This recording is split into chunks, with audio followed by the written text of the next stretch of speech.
Hello, hello, hello. Welcome, you lovely, lovely humans.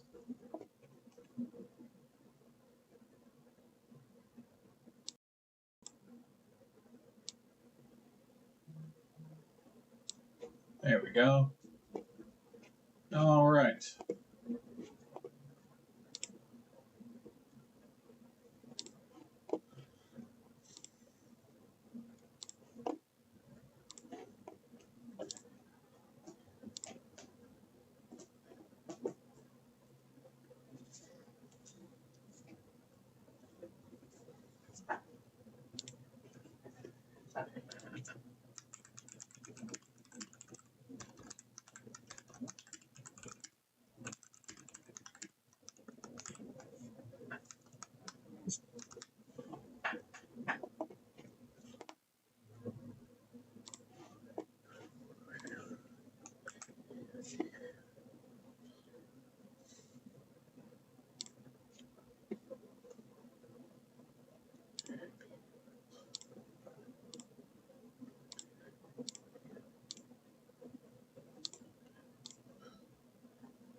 Welcome, everybody. Welcome, welcome. Lovely to see your faces, even though I cannot see your beautiful faces. You will notice there is no starting screen, and I'm also a little bit early. So bear with me while I continue to do the things. It is lovely to see your faces. I'm glad to be here a little bit early on a lovely Saturday evening. It's going to be great. The reason that there's no starting screen this time is because we have complicated repairs to get into today. So I didn't want to bother wasting time. We're just going to jump right into stuff once I allow some time to get some people in here. So I appreciate everybody's patience. And I'm still in the middle of doing my usual self-promotion. 8WT, welcome. Ace, always a pleasure. Lovely, lovely to see all of these faces. Beautiful. Absolutely beautiful.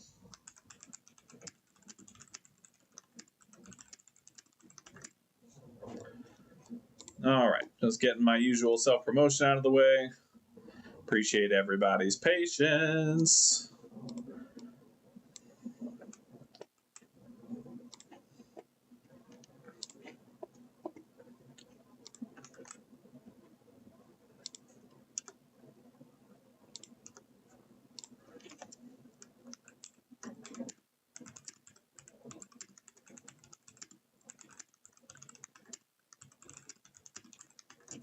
All right, there we are.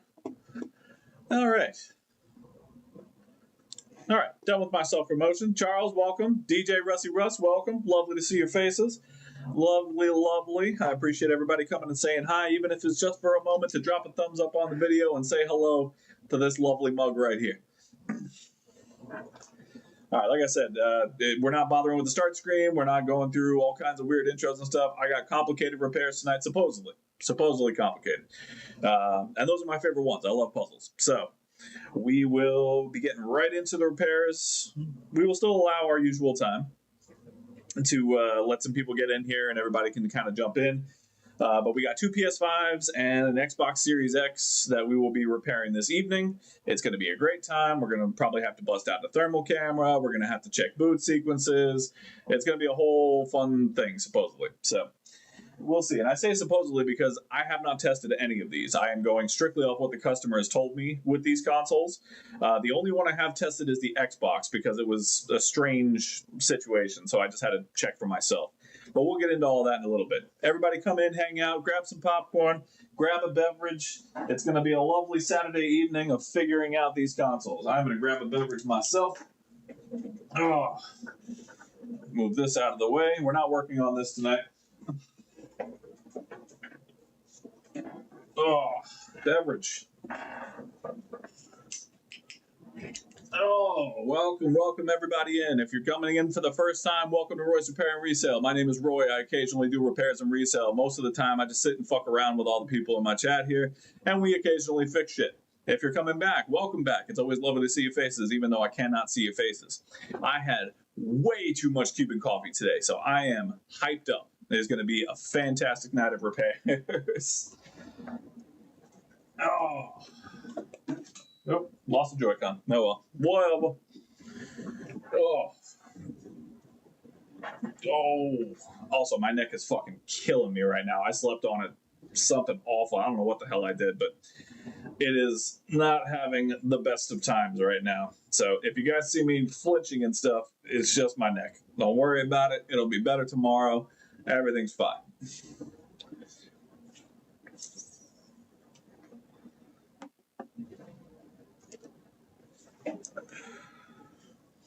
Chris, welcome. So I had originally planned to do the RAM reball that we did 2 weeks ago or a week ago, something like that. That was my initial plan. However, the lovely people from AliExpress, I ordered a reballing rig, right? You can see that. It's an 8-chip reballing rig. Super dope, right? Should be. Except for the whole part where they sent me the wrong rig. Now, for those of you that don't know, PS5s have DDR6 RAM.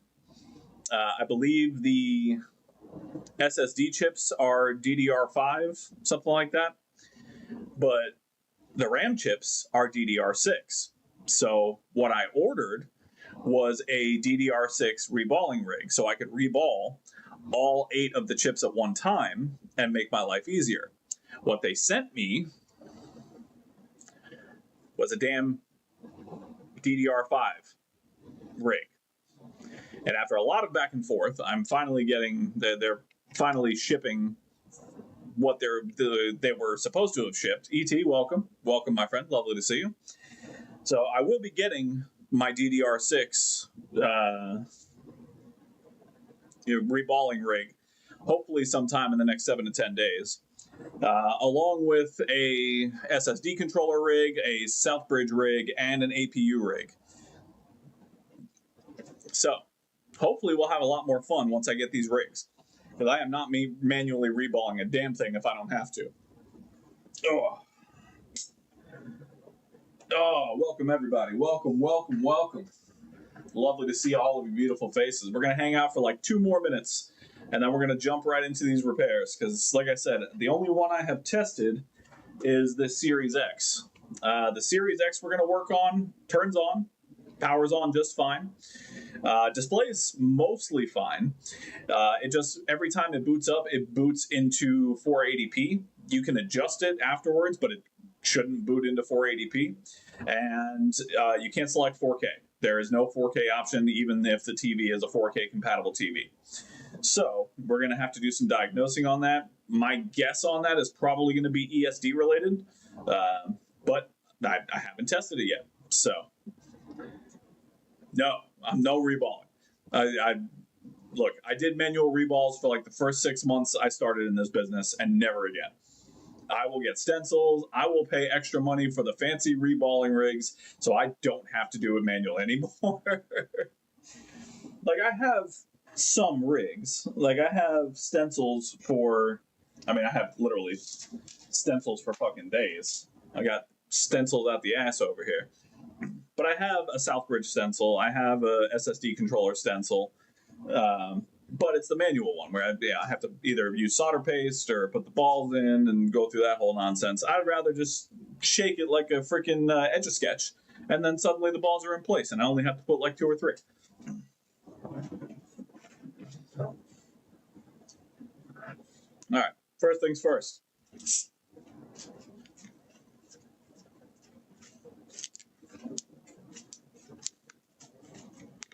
All right. Zero sugar, Coca-Cola orange cream, not sponsored. Salud.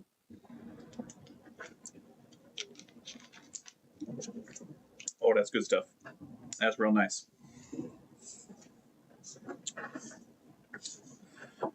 All right, where are we at? All right, long enough. Let's get things going. So, first one we're going to work on is this PS5 here. So, my understanding of this PS5 is, and again, I have not tested it yet. We're going to test it together.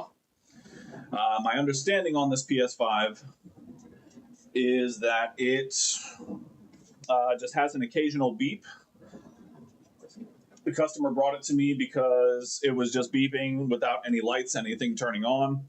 However, when he brought it to me, he did not mention, where are we at? Let's see if you guys can see it, that this HDMI port here is way chewed up. Like the HDMI port's also broken. So, we're going to have to do a couple repairs on this one. Uber, welcome, my friend. Never a bad time to see your beautiful face. So, we're going to test this first and foremost because I haven't tested it yet. So, let's see what we get. Let's move this over here so you guys can get a little action. Oh, interesting. Okay. So, this is not a beep every 30 seconds. This is a beep like every 3 seconds. So, with this kind of issue where it's got the beep every couple of seconds, mixed in with the fact that the HDMI port is damaged, I'm going to take a shot in the dark and say that the encoder on this is bad.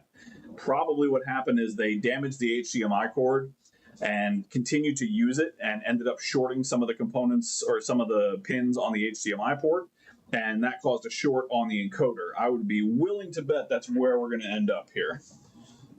So let's take a look and confirm if I am right.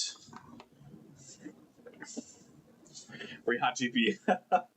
Look, I have an APU stencil coming in, okay?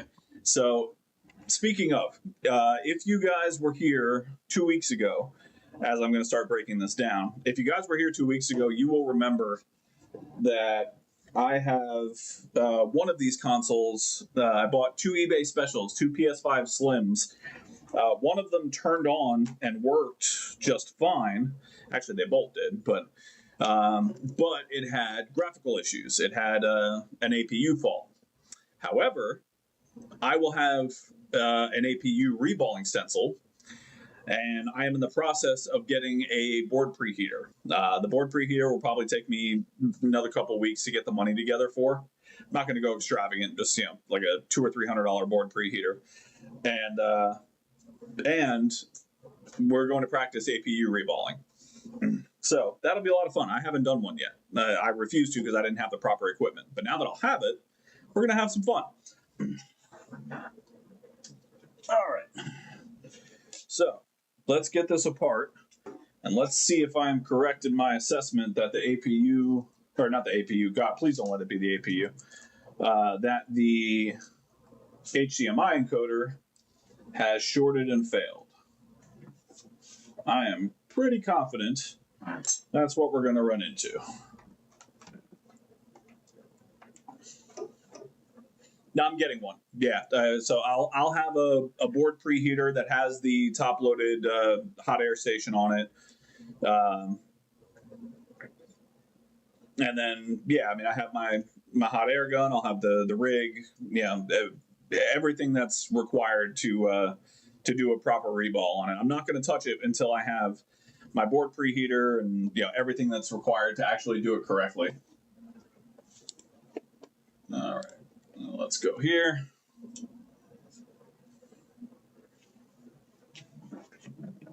All right, and let's jump right into it, shall we? Let's see if my initial thought... Trick, welcome, my friend. Welcome, welcome. Oh, that's not a Torx bit. That would have been horrible. Where are my Torx bits? Are you my Torx bit? You're not a security Torx bit. I need my security Torx bit. You're a security Torx bit. That'll do. All right. So let's get this process started here. Let's just confirm my diagnostics. I'm pretty sure that's what we're going to run into here. So this is a 12 series. This is going to be a EDM 030 to 033 board. You can tell that just by the short portion of the board here, along with this little sticker. This thing is dusty, but I did an initial examination and I found no bugs. So this is not Roy's Roaches and Repairs tonight. Thank fuck for that.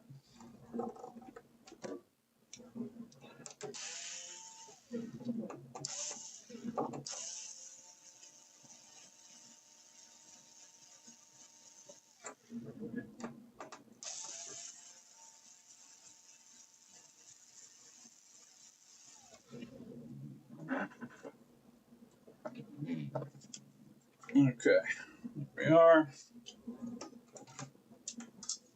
Oh, this thing desperately needs a clean. I mean, I've seen worse, but it's definitely. Oh, Chris. I have both Chris's in here. Lovely. Now my day is complete. Welcome, guys. Welcome. Hey, look, I can't have bugs all the fucking time. All right, it drives me insane to have to deal with all that shit. Okay. We got what I suspect is a faulty HDMI encoder here, Trick. Console has a damaged HDMI port and beeps every 3 seconds. So I am pretty confident we will be dealing with a HDMI encoder fault, but I won't know for sure until we get it broken down. So we're going to break it down.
There we go.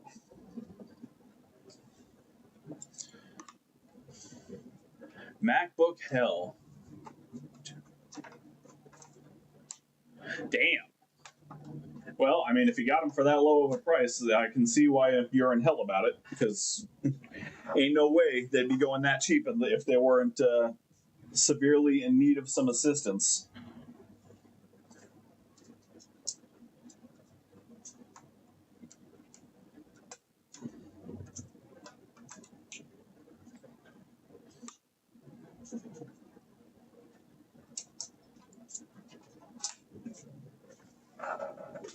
Oh, God, a roach-free console. What a blessed day. It is a blessed Saturday indeed.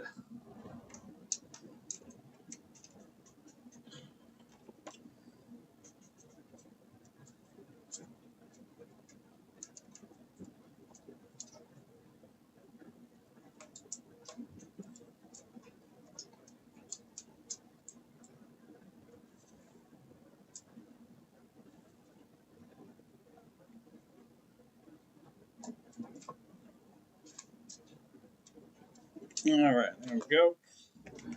And the fun begins.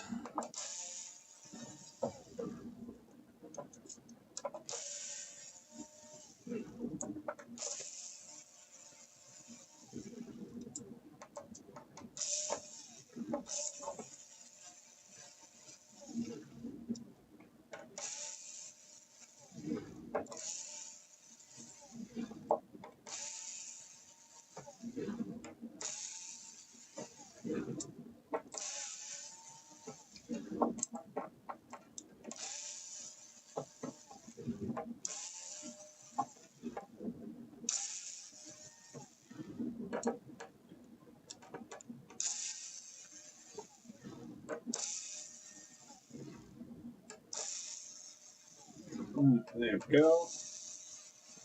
Halfway done, baby. Let's go.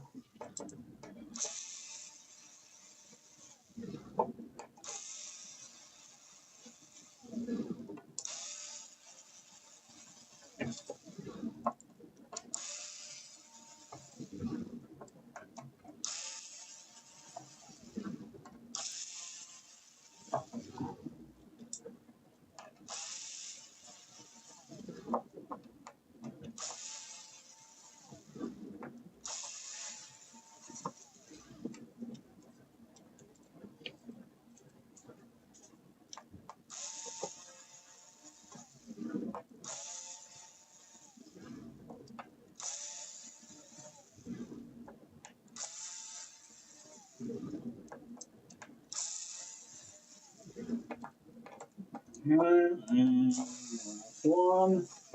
Beautiful. Love it. Did I forget one? I didn't even forget one. What a day. What a day.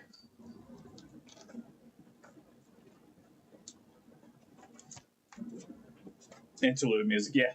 Seriously. All right. There we go. Pop that bad boy off. There we go.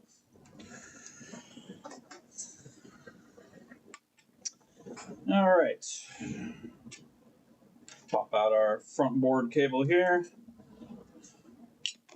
Take off our APU clamp.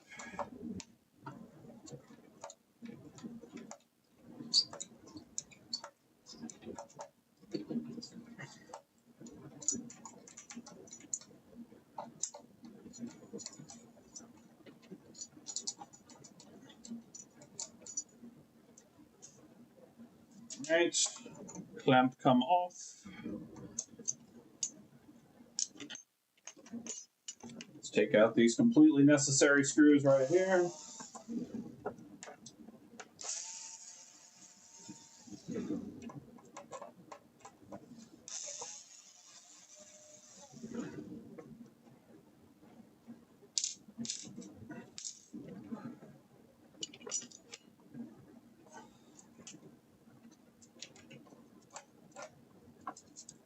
Up, up, and there we go. Liquid metal actually looks really nice on this. I'm a little surprised, I'll be 100%. All right, and here we are. Just the 10-hour YouTube videos of nothing but unscrewing. I love it. I absolutely love it. All right, so let's just go straight to the source on this that I'm pretty sure is going to be our problem. So if we go here and we go to our encoder right there, I would be willing to bet that when I grab my multimeter, hey, JFix, welcome, my friend. Welcome to the stream. Oh, here we go. And if you guys have not already, please be sure to click the like button on YouTube, follow me on Twitch, subscribe on YouTube. I do weekly repairs of lovely things, and also let chat roast the ever-loving shit out of me when I do something wrong. All right, so meter is in continuity mode. And so put the black probe on ground, and I'd be willing to bet, oh, maybe not. Oh, interesting. Interesting indeed.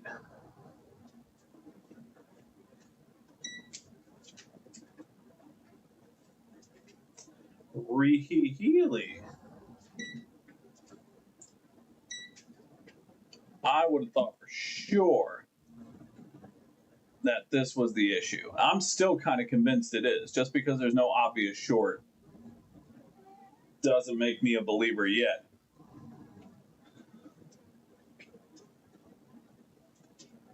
(276 ohms).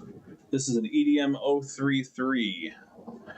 Let me see if I have a replacement EDM 033, or a donor board, I should say. Where are we? This is 041. I'm still not convinced the HDMI is not at fault here. Not convinced at all.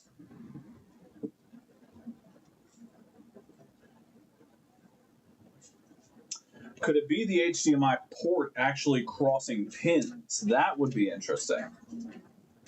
Let's see.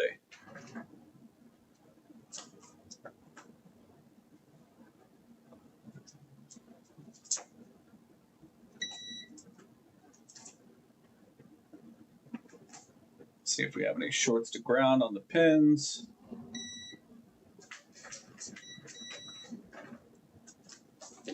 I think so.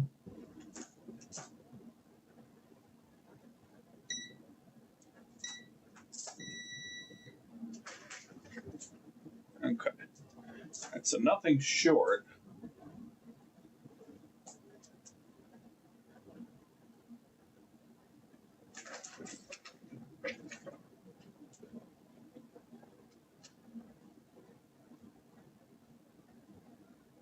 And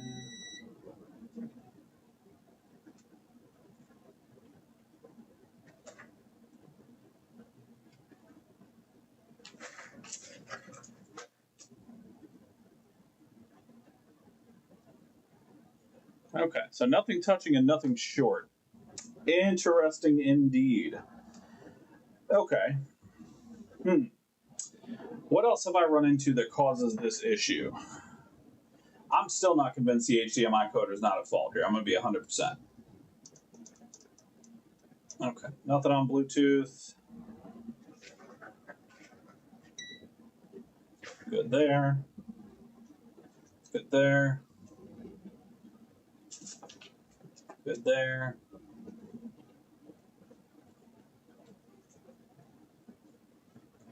Yeah, I feel like, oh, never mind. Ha ha. Fuck you, my friend. Found you. Okay, so random testing found it. Okay. As random testing can do from time to time. So we have, where are we? There we go. On this rail right here. No, the port's getting replaced 100%. No, this is a customer's console. It has never been opened before. Yeah, we're still replacing the port. Don't worry.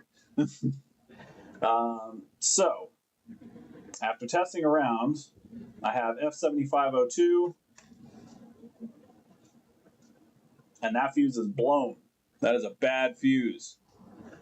And so, just from random testing from experience, I have come over here, and we are short. So these three caps right here all run in line on this big pad right here. And so this is the ground point on this side, right here. That's all ground. But on the actual pad where it's supposed to connect, short, short, and short. Now these pads right here lead to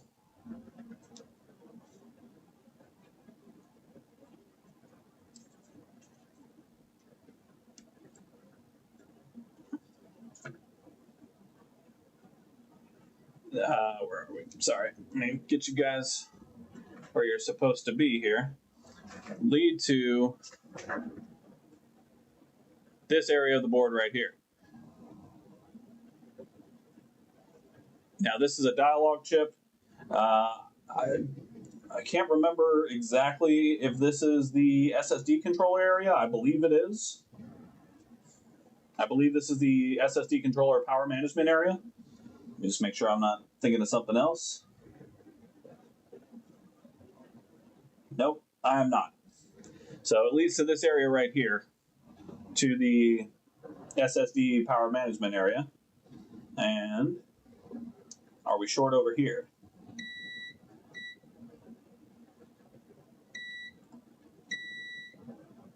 We are not short over here.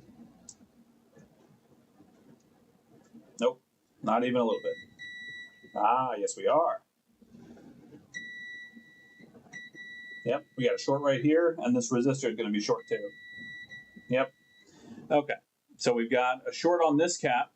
We got a short on this resistor. That runs the 5-volt line from the dialog IC. This funnels through a 5-volt circuit, which then goes to this back area on the board right here. And same thing, 5-volt will come through here, but we don't have a short on this side. The short is not on this side of the board. It is on this side. Okay, so I have experienced this once before with this particular area. Yeah, see, and it even runs across to this way as well. Yep. But this side, totally fine. Okay. And this side is also completely fine. So, we're going to do the easy way on this, and we are going to do voltage injection straight away. We're just going to knock this out real quick. I actually do need to inform the customer of a price real quick before I do the repair, because I have run into this issue where it's actually multiple components on the board that cause the issue. So give me just a second. Actually, yeah, let me confirm which ones are actually causing it before I talk to the customer. Let's do that, shall we? Okay. Where is my cable? Oh, I left it connected because I'm a genius. I am a genius. I'm also incredibly humble.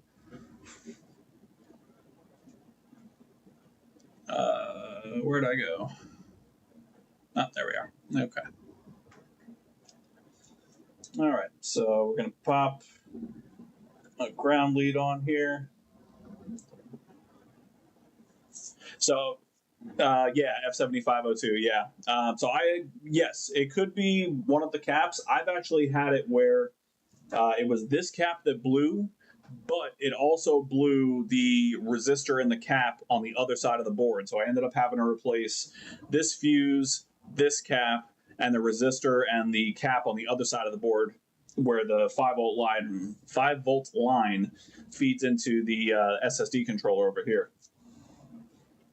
But we're going to inject voltage, and I'm going to double check that my voltage is not crazy high right now before I do that. We don't need to be at 2 amps. 1 amp will do just fine. There we go. All right, so we'll just connect this wire I have here to any one of these shorted caps. We'll just do this one right here. Watch this be the one that actually needs to be fixed.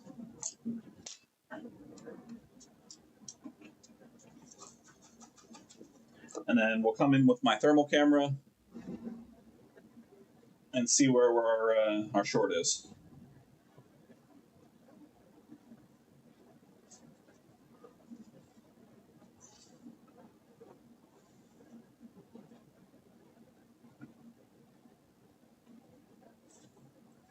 There we go. Just make that a nice secure connection.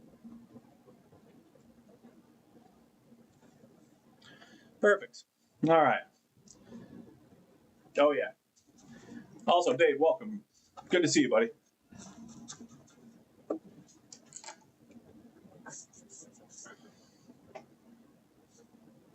Oh, hell yeah. It is the best feeling in the world to watch these things come back to life, man. It is the best. Well, I was wrong about my my initial suspect of the HDMI encoder. I mean, it would have made sense theoretically, but we don't deal in theoretics here.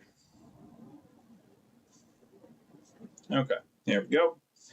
So let's go to, we're just going to come down here for a minute, and we are going to bust out the trusty thermal cam.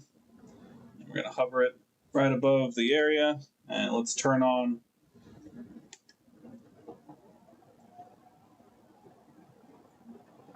all right. So we've got a little bit of a heat spot going on right where our wire is connected to.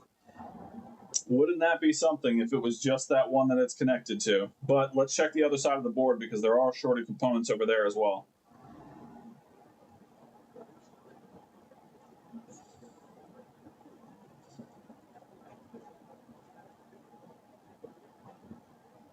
And no heat spots on the other side of the board.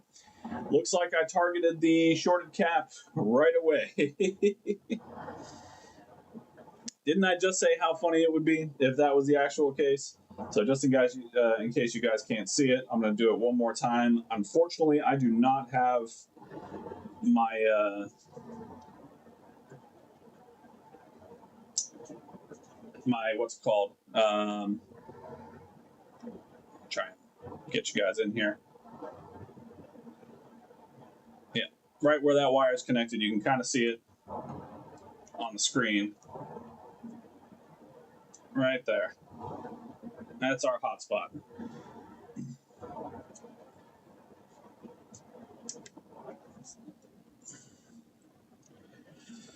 All right, well, yeah, seriously. It just happened to be the one cap that I connected it to. Incredible. Absolutely incredible. All right, let's get that cap removed and just make sure that our short is gone. And then I will quote the customer and we will go from there.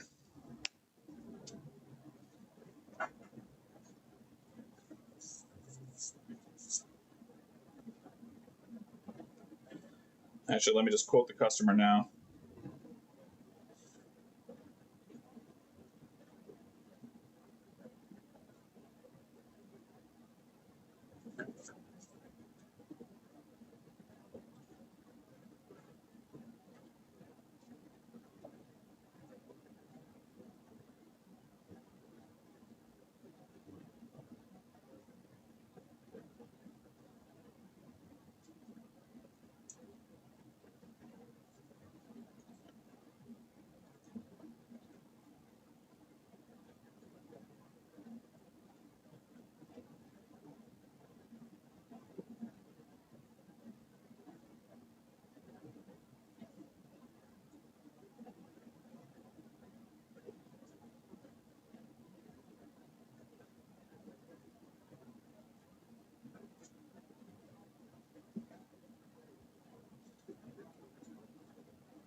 Okay, customer is quoted.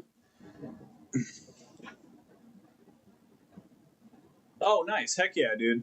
Yeah, I really got to get a few of those the charging ports in, and the connectors for the side of it. I really got to grab those.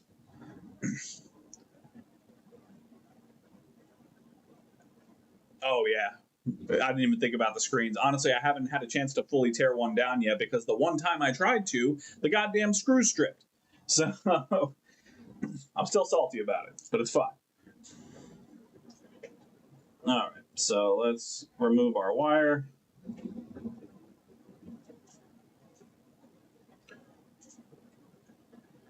Oh yeah, no, 100%. 100%. Charge out the goddamn ass because those things are not fun to work on. Even just my personal one was a goddamn nightmare. All right, so let's pop over here real quick. I don't know, but they need to be because those things are going to break so badly. Whoever comes out with them first is going to make a windfall.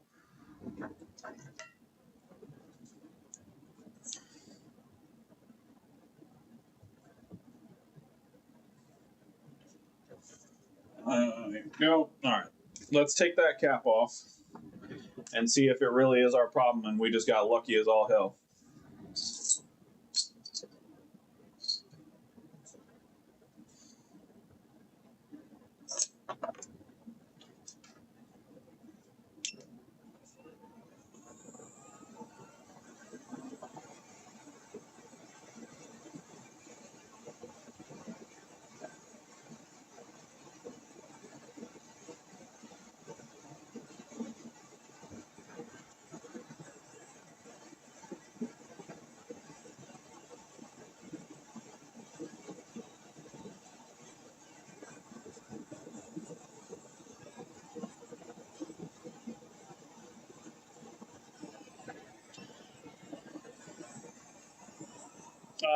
I didn't see a crack. But let's take a look. Let's take a further dive, shall we? Let's get up close and personal with this baby.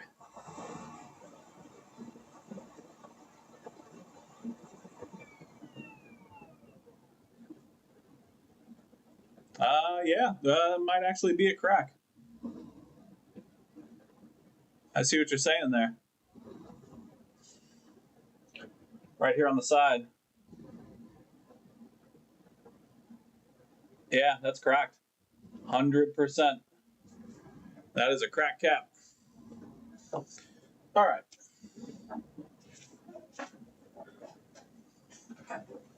Let's grab our multimeter again. Go back into continuity mode. See if our short's gone.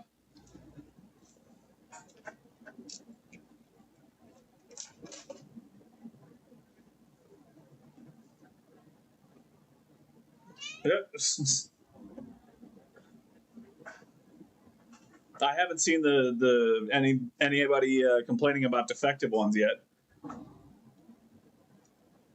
Oh yeah, no, that absolutely makes sense for the standard redditor to complain that, oh, I bent this at an unnatural angle and then it broke. All right, let's ground out and short gone. Short gone.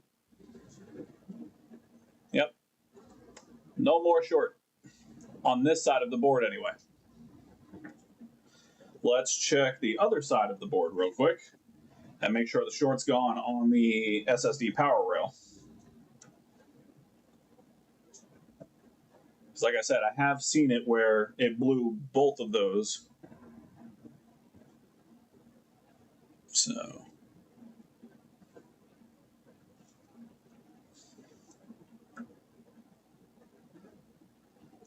yep. That one cap took the whole board down. Unbelievable. Now, to be fair, it is a 5-volt cap. So if it fails, there's probably a reason that it shuts down like that.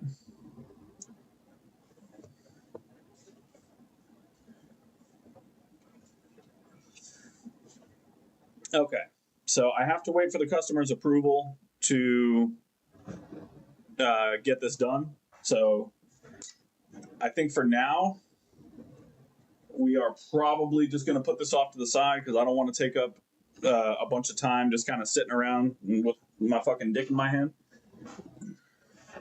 Not that I'm doing that. You guys can clearly see my hands are free. Eh? Eh? Eh?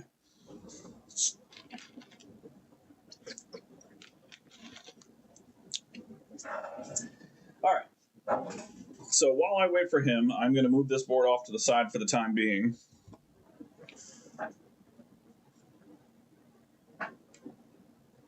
Now that we've got it diagnosed,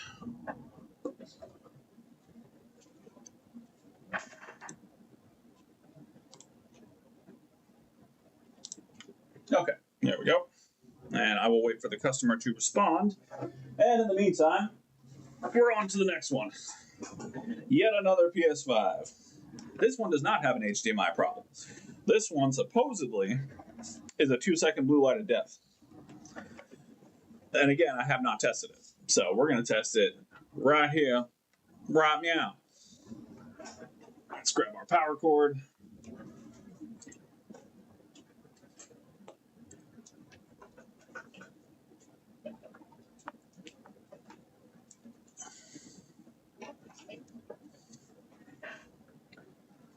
Okay, let's bring you guys over here. So, no, I don't mind sharing the prices that I usually charge for this. So with the HDMI job and the components plus labor, if something like this, it'll probably go for about $180 just for diagnostic fee, HDMI port job, swapping the cap, the fuse, and then obviously reassembly, testing, everything like that. It's about $180.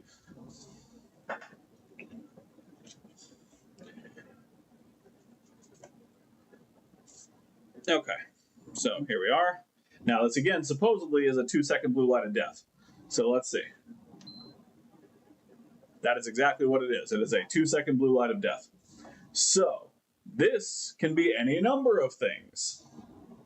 Yeah, US dollars, yeah. Let's check it again.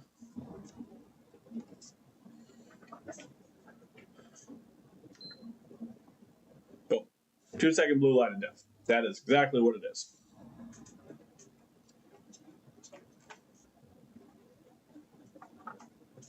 Oh yeah, no, I try to be reasonable with customers. You know, if you're coming to me to repair a console, it's because you don't have a fuck ton of money to just go and buy another console. You know, we live in a society where it's easier to just throw things away and go buy a new one rather than repair it. But not everybody has that option. Where I live in Florida, especially, I'm surrounded by, I've lived plenty of my life in low income neighborhoods. So I try to be as reasonable as I can with my customers and, still make a little money for myself on the side. It's important. You know what I mean? These babies got to live beautiful, long lives and make people happy. That's the whole point. So you shouldn't have to be charged out the ass through some of these chain stores that are charging $190 for an HDMI swap. Don't even get me started on that. Either way.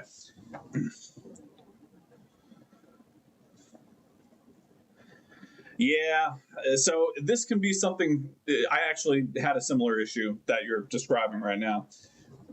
I don't know which model this is. I got to take the bottom plate off. This could be something as simple as a blown cap on the 5-volt rail, or something difficult like the RAM chips are shot. I won't know for sure until I get the thing apart and diagnosed. Oh.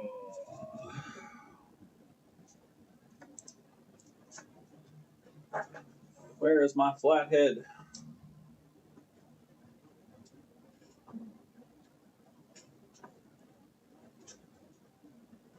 Oh yeah, we got plenty of people that do HDMI ports here. They just charge out the ass for it.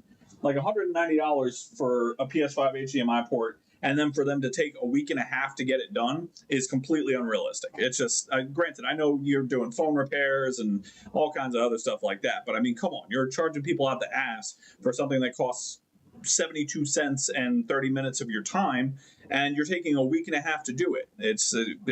Look, don't even get me started. It's a whole thing. Where is my flathead?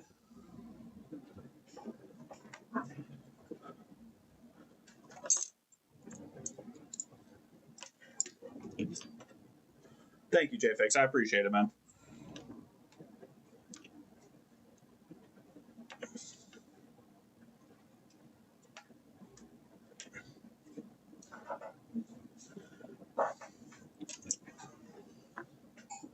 Though, to be fair, in the interest of speaking fairly, I also play Elden Ring for fun. So if that says something about how much I enjoy torturing myself, then there you go.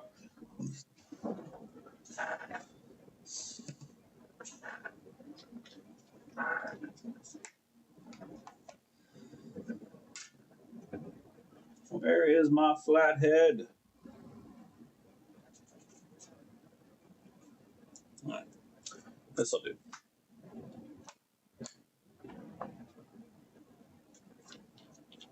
Yeah, no, it's crazy. It is absolutely insane what places will charge. Now, granted, I run this out of literally a bedroom in my house, so yeah, it's a little sketchy if people are just going to come drop off their console. Never mind the fact that my business has been established for 3 years. I have over 100 5-star Google reviews, all of that. It's still sketchy to just show up to some random dude's house and be like, here, fix my shit, and trust that it's going to get done. You know what I mean? I get that. But that does not constitute a $70 difference in price. It just doesn't for me.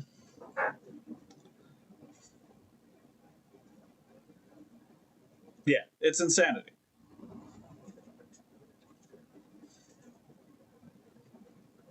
Yeah, it's literally nuts, and it's and again, when it comes right down to it, if people are going to pay it, they're going to keep doing it. So I mean, I can't fault them for that. They're people are paying them, so you know. I don't fault them for making their money. By all means, get your paper, boo boo. But it's at the same time, I really need to get an advertising budget.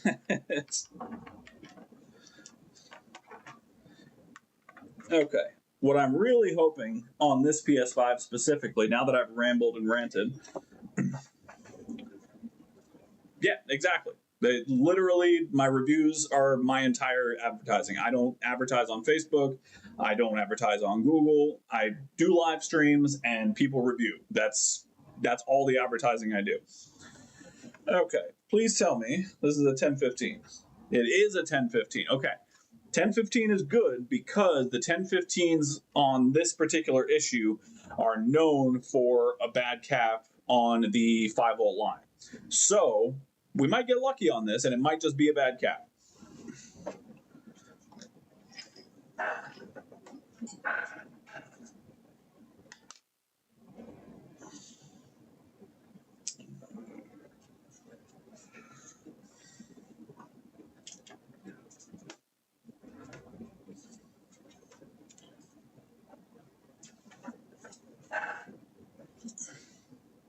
Oh, I am running out of space. Did this customer get back to me yet? Nope, not yet. All right, we continue on.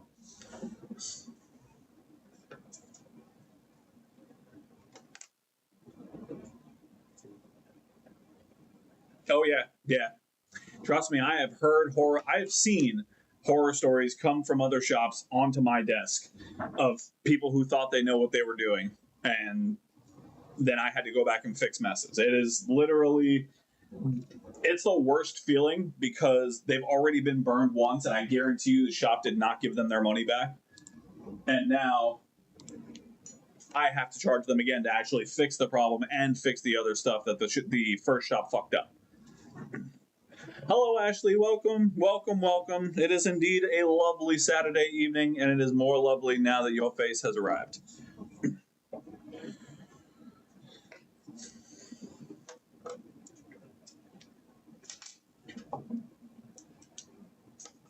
All right. So we're just going to go right into the next one here.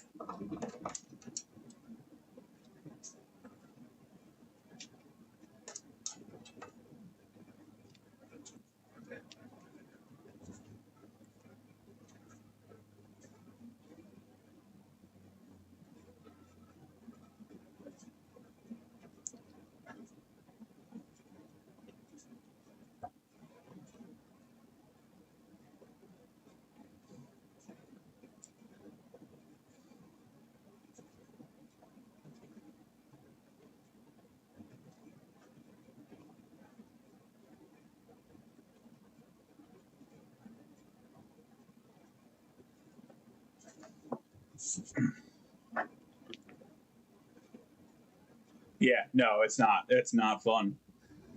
Why is my resolution stretched? No, hang on. Let me see if I can. Let's see. Hang on. There. Is that better?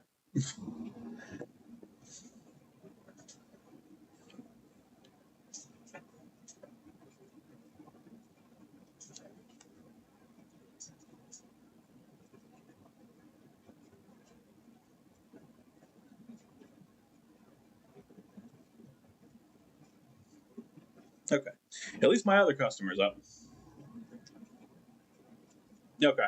Well, I adjusted it, but I don't know how well it's going to work. I don't know much about video, AV, all this stuff. Look, I barely have half a brain to fix PS5. You want me to do all kinds of amazing video editing and aspect ratios and fucking Pythagorean theorems and shit? No, ain't happening. Okay, it's good now. Excellent, tremendous.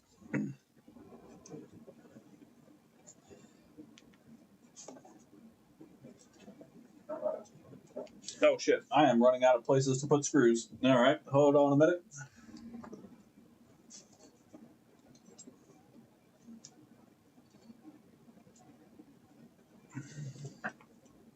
I have literally 4 consoles taken apart right now. I don't think so. I think it's supposed to. It shows that the. Oh no, it's display 2. Yeah, it's showing a 720. I don't think my camera is 1080 compatible because it runs through USB. It's not HDMI camera. It's literally just a shitty webcam. That's, yeah. I make do with what I have.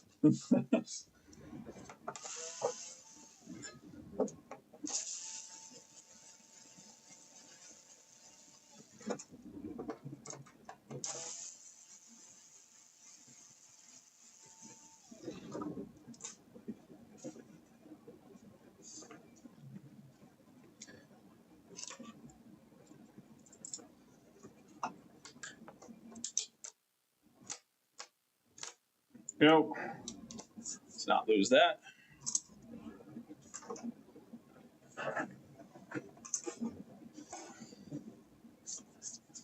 Yeah, it's just 720. It's just a shitty camera. Okay, good. I'm glad it worked out now. That's good. I clicked on the button that said stretch to fit screen, so it took up the whole screen without having the black lines on the side. So that's probably where the 4.3 came. But crop your canvas to fill the screen. I'm going to have to probably do that, but I'm not doing that right now. You guys will deal with the black lines, all right? We are entering the void together.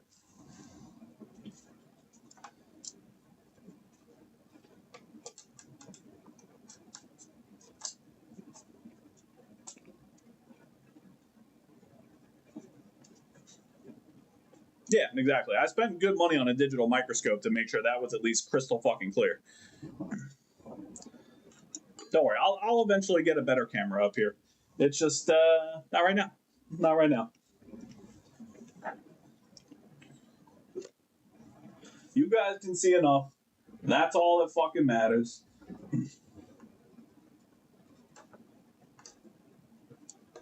And why do you want to see in crystal clear imagery me doing 40,000 screws and my hands shaky? Nobody wants to see that in full HD.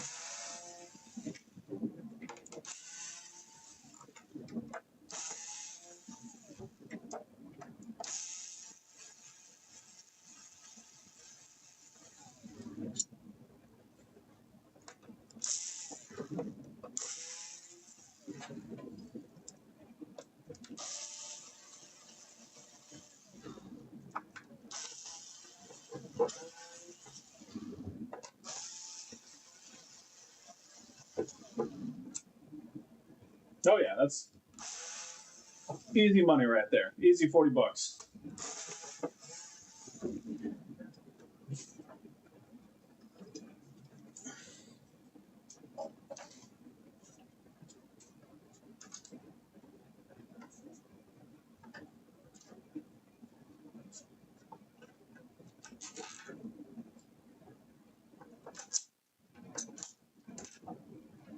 Don't do that.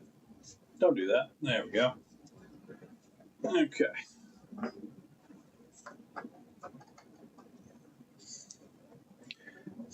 You goddamn right. Yeah, I don't blame you. Tomorrow's actually my partner's birthday, so I'm not going to be doing much of anything either except house cleaning and yeah, making sure she has a good day.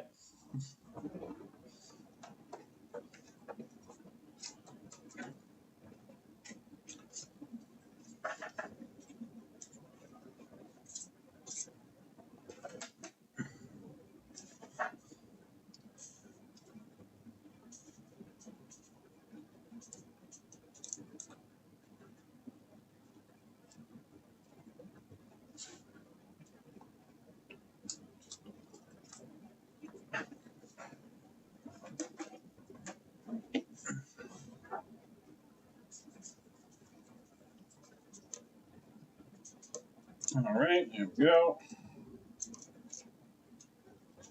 All right, well, let's get these off as well, shall we?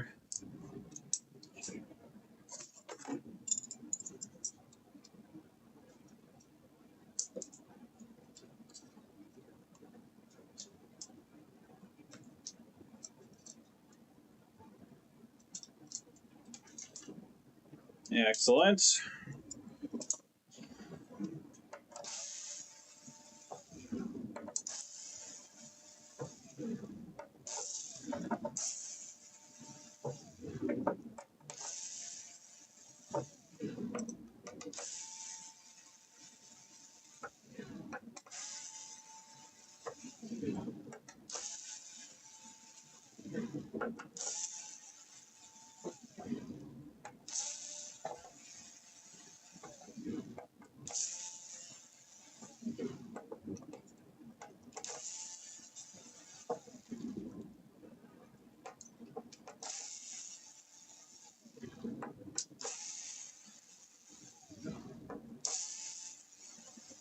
Go.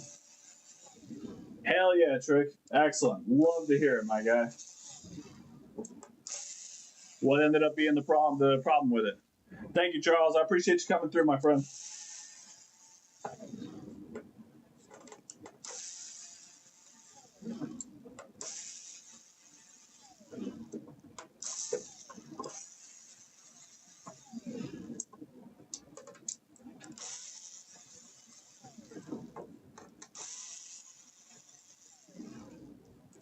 Shorted cap. Yep.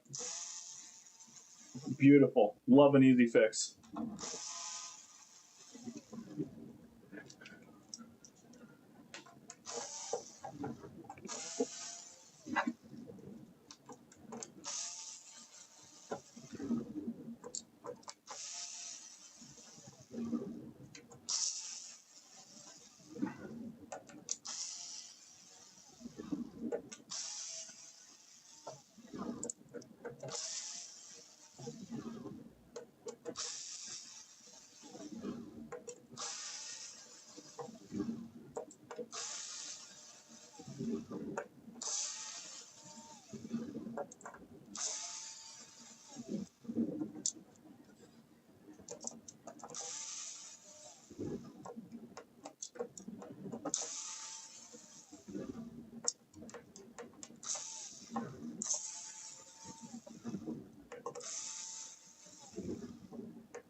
All right, there we go.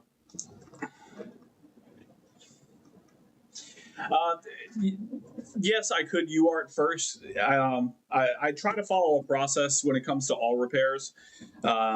Visual inspection first to see if anything jumps out at me right away. So check liquid metal, check APU, check for blown components, anything like that.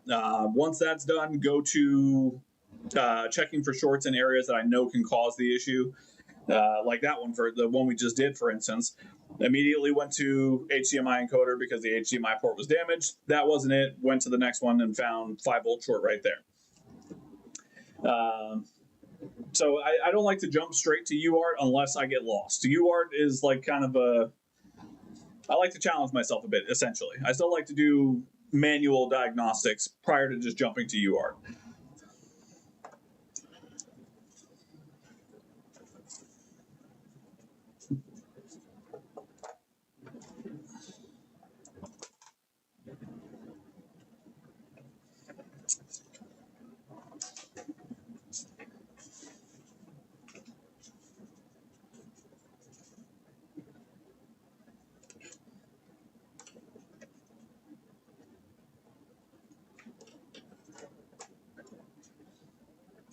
Also, did I mention I play Elden Ring for fun?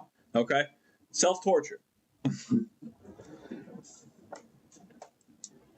Oh, this has got the sticky stuff on it. This is one of them. Oh, I hate these things. I hate it.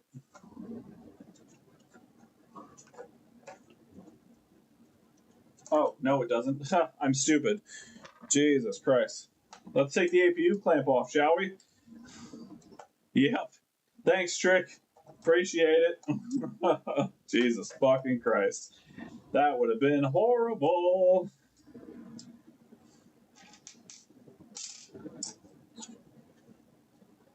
Not my most brilliant moment.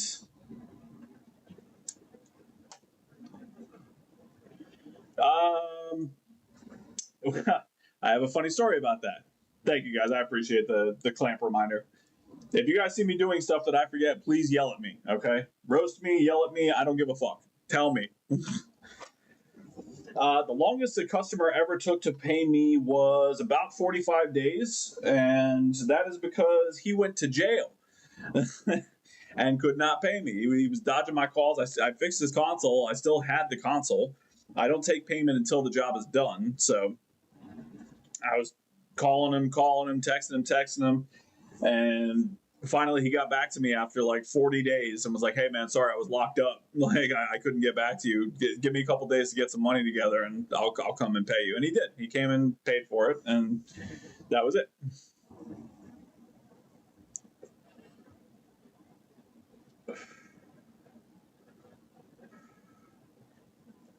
Yeah, still have the warranty sticker on this one.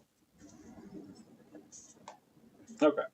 Now let's try and take it off without the APU clamp. Ah, there we go. So much easier. So much better.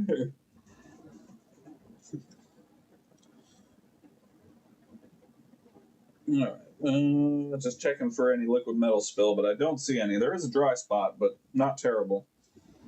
Not terrible at all. All right, let's move this off to the side. And let's check out our board, shall we?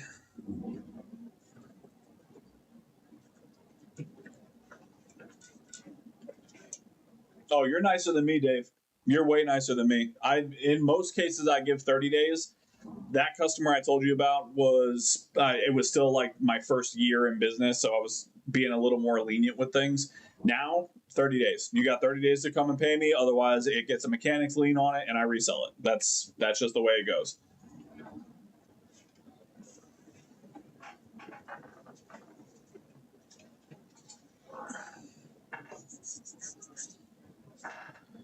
Okay.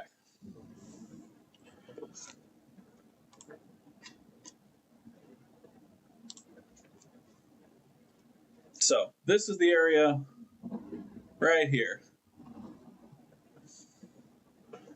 Is that the area? No, that's not the area. Sorry. That's the area where I think we're probably going to find our problem.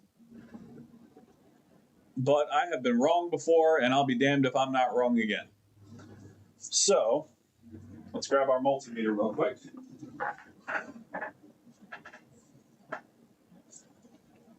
Yeah, well, see, that's different. Yeah, no, see, I list on my website in my terms and conditions that you have 30 days to make payment, otherwise it will be seized with a mechanics lien. I have to put the mechanics lien on, which does take some time. But and if the customer's keeping in contact with me, that's a different story.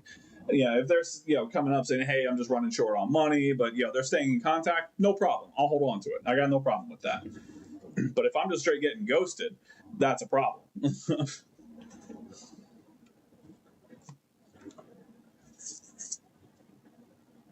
Okay, so we are in continuity mode.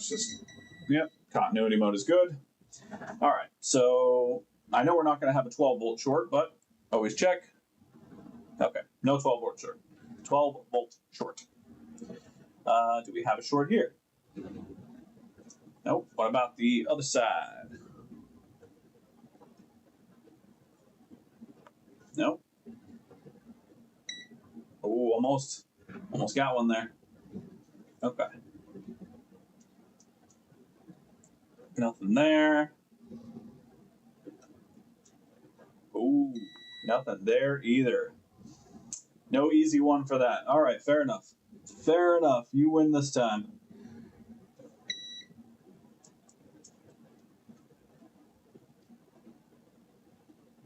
Okay. So, in this type of situation,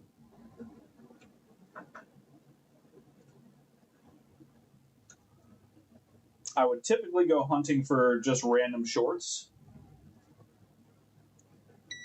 but we may end up just going directly to UART on this one.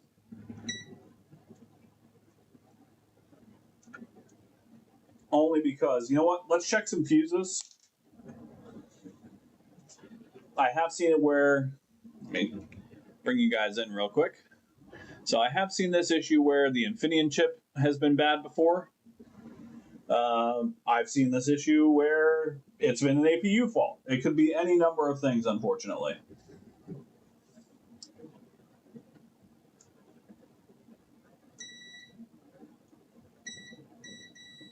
Oh, hello.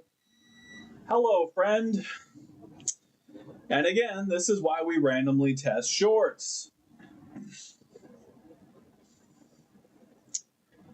This one I did not think could cause it. However, here we are at the HDMI encoder.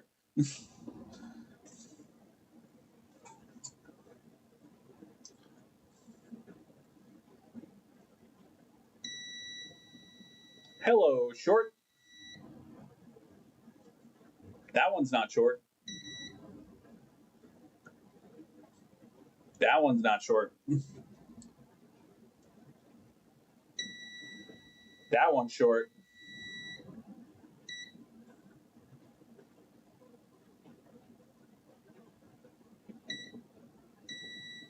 That one's short.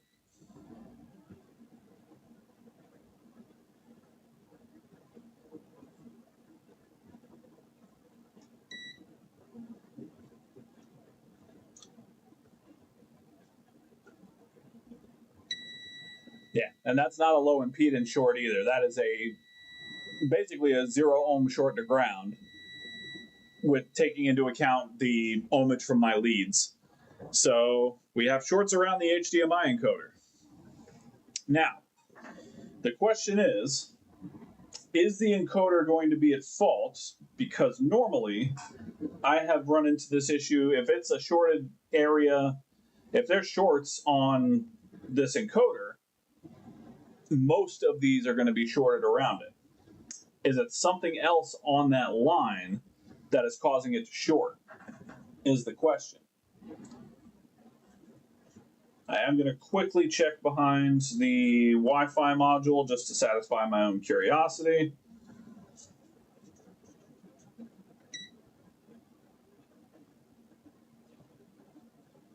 Okay.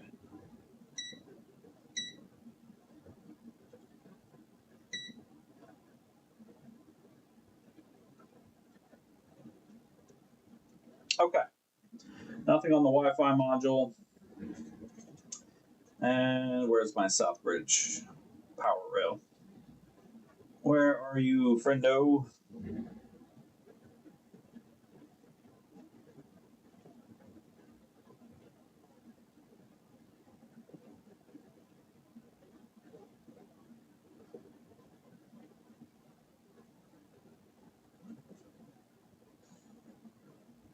Is it on the back of the board on this one?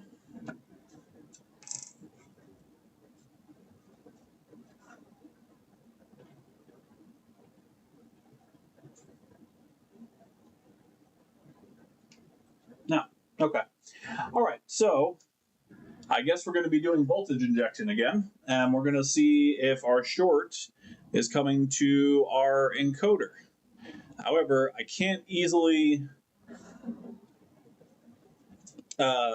solder a wire onto the shorted capacitor here. Yeah, terms and conditions 100%. That will save you so much trouble. Okay, so that's our shorted component. So let's do some things, shall we?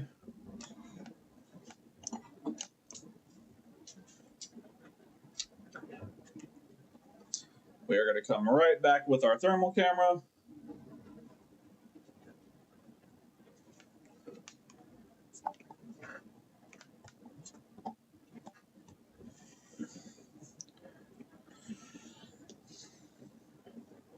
And let's see what we can find as far as a short. Now, if this is the HDMI encoder, I would be pretty surprised because I have seen the HDMI encoder cause issues with the beep every couple of seconds, but I have not seen the encoder cause a 2-second blue light of death before. This could just be a new one for me.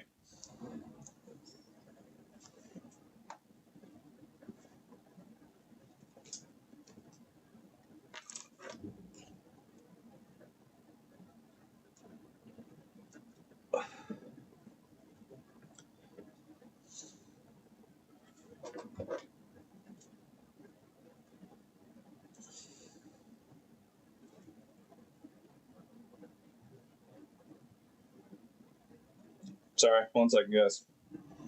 1 second.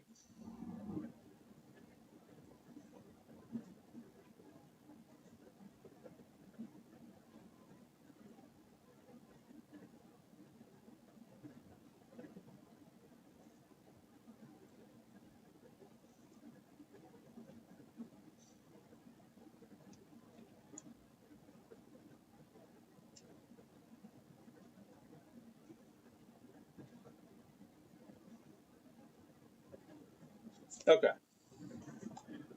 Let's come to our down camera again.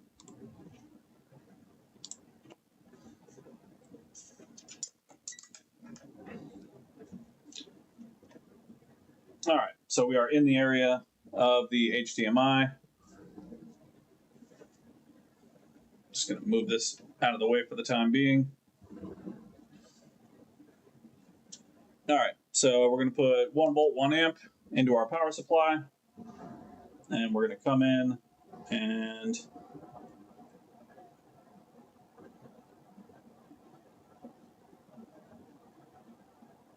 yep, that's right on the HDMI encoder. Yeah, the encoder failed. That is surprising. That is honestly very surprising. Okay. Well, that's one diagnostic done.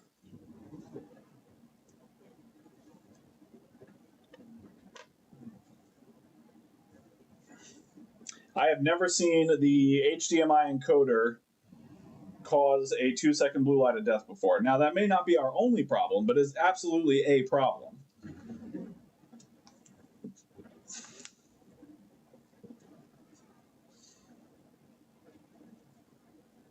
All right, let me text this customer now because the other one I'm almost positive is going to be the ESD anyway. So normally if it's a 4K issue, it's either going to be port retimer or ESD.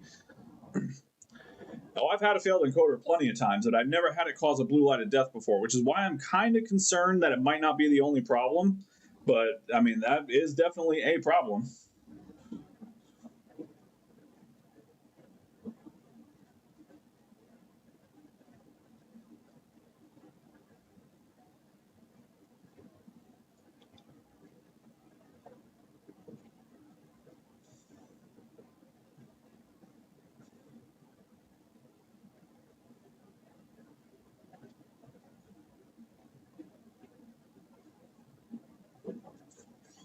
So let me get to this customer. He's already awake. I already checked with him. So let me just get with him real quick and make sure he's good on these repairs.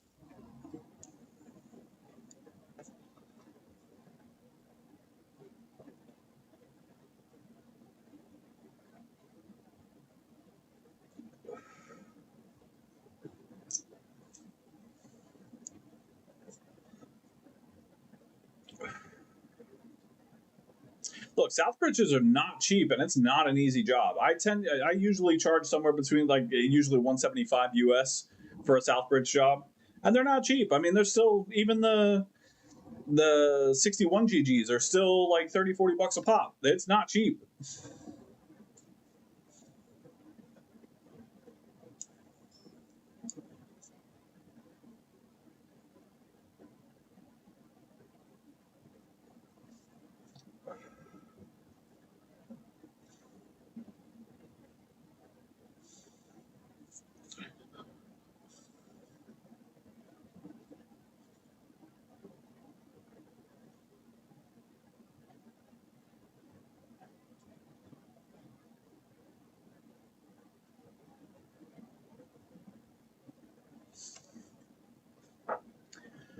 Hey, thanks for coming through, JFix. I really appreciate it, my friend. Stop by anytime. Always lovely to have you.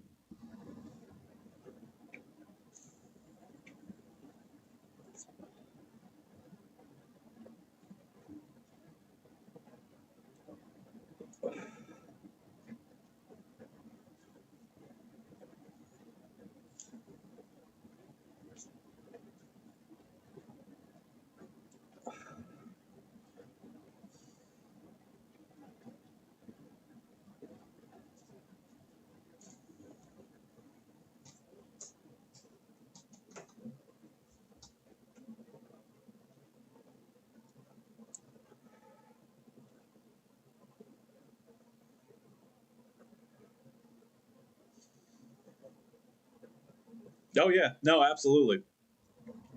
I've had plenty of customers call in and ask for discounts and things like that, and I tell them, first of all, not many people in my area do BGA work. Like most of the customers I get from business referrals are people who don't do BGA work. I'm one of the few in like a 50-mile radius of my area that does specifically console VGA work. So, sure, you can think I'm too expensive. Feel free, go call around to some of the other shops, see if they'll do it cheaper. If not, let me know. Or if you want to sell me the console as is, I'll pay you cash for it, and then I'll just fix it myself and resell it.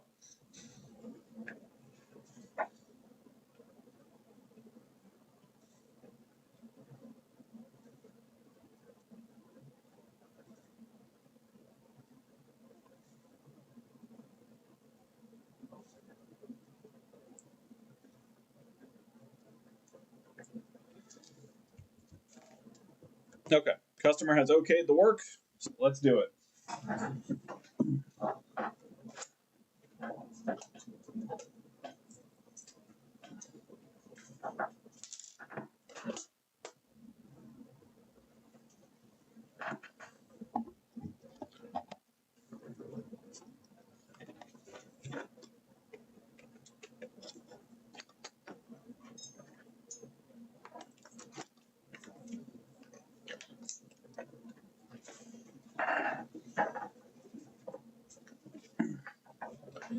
All right, so we'll get the PS5 done first.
Here we go.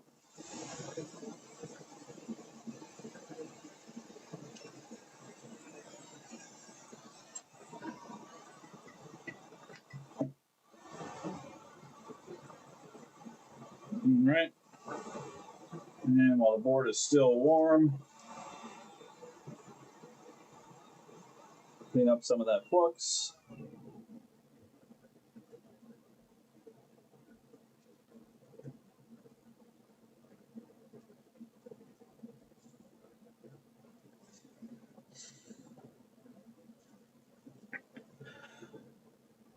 A tale of two Daves. What is going on right now? I got two Chris's. I got two Daves. Welcome in, Dave. Lovely to see you, my friend. Welcome to Roy's Repair and Resale. Occasionally I do repairs and resale. Most of the time my chat roasts me for doing something stupid. So, welcome aboard, my friend. You have stumbled into a PS5 HDMI encoder swap.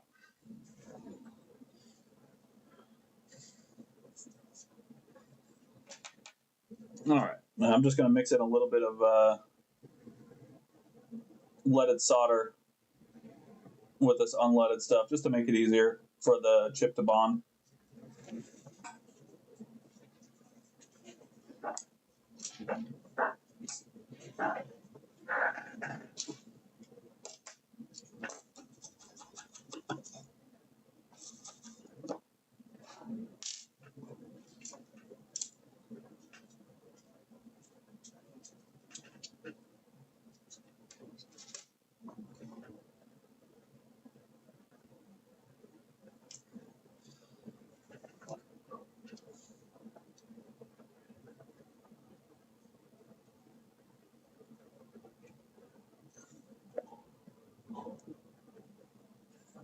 I haven't checked yet. I'm letting the board cool down a little bit so I can get a good reading.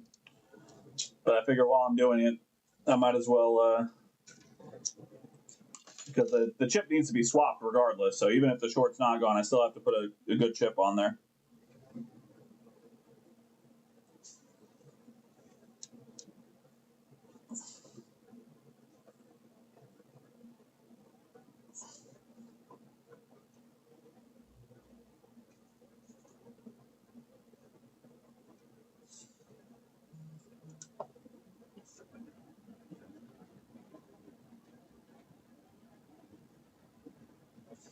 Look at all these lovely people. Welcome in, everybody. Yeah, if you haven't already, please be sure to leave a thumbs up on YouTube, subscribe on YouTube. I do weekly repairs. Follow me on Twitch. I am here every Saturday evening for your viewing entertainment.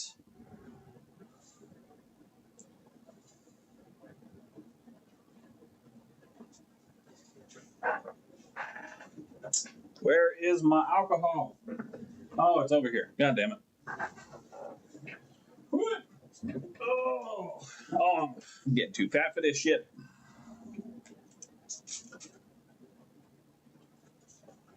All right. Let's tidy up our area here.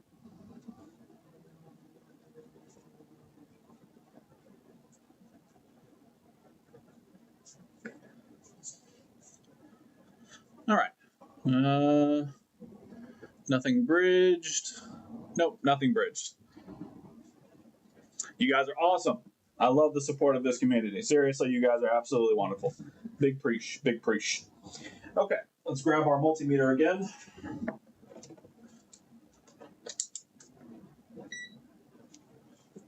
And back in continuity mode. And let's see if our short is gone. Oh, thank you so much, Dave. I appreciate the follow, my friend. Thank you, thank you.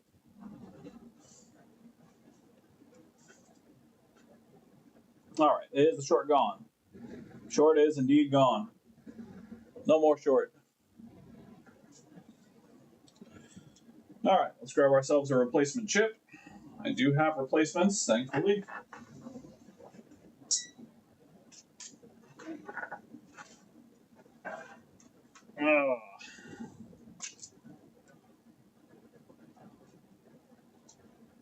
Replacements. All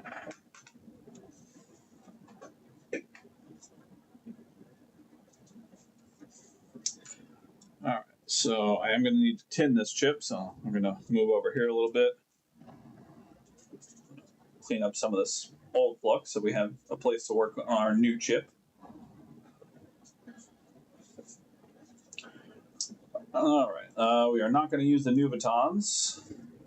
I will save those for the ones that actually use those. And we'll grab a Panasonic here.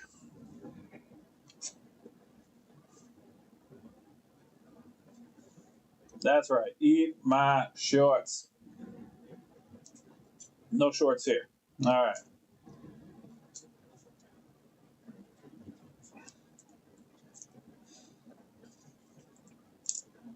All right, we're just going to tin this chip up a bit.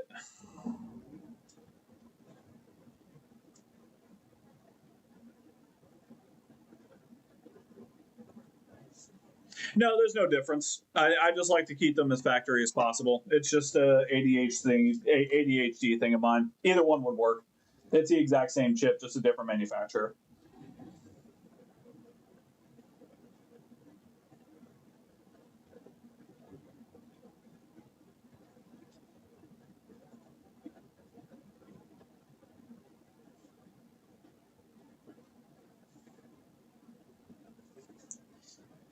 Yeah, they're totally interchangeable, 100%. You can use one or the other.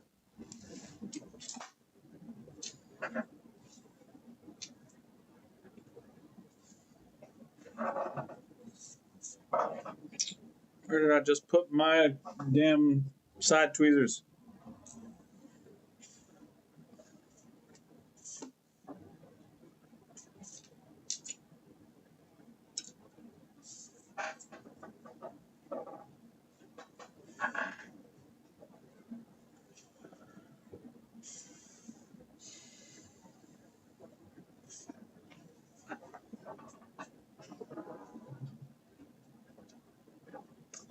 I have misplaced my tweezers. I don't know how, but I have.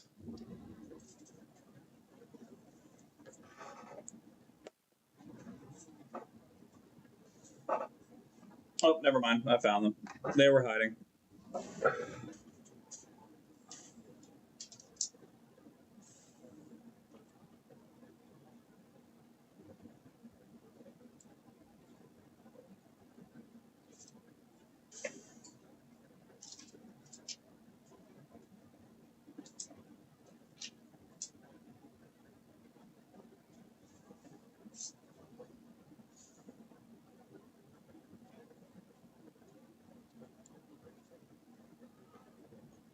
I know. It's the worst. I am horribly disorganized. My ADHD is what allows me to do this work, but it also encumbers my work significantly.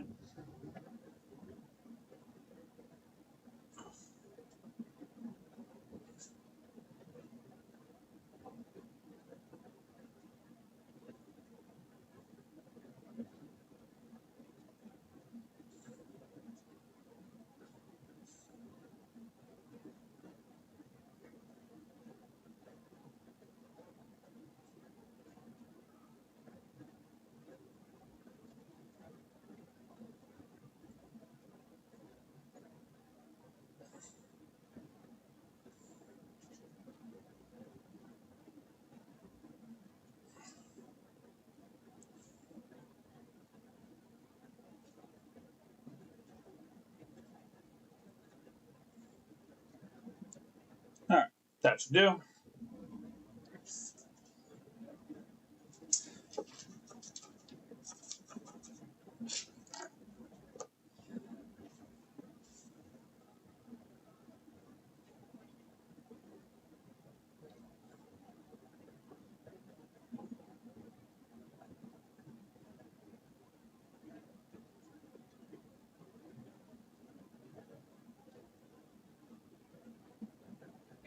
Oh, I forgot to put a little dab in the middle. That's my bad. It does need just a tiny little dab. Just the tiniest little boop. There we go. Just a tiny little dab. Couldn't see it, but just a little dab in the middle. All right, let's come back over here.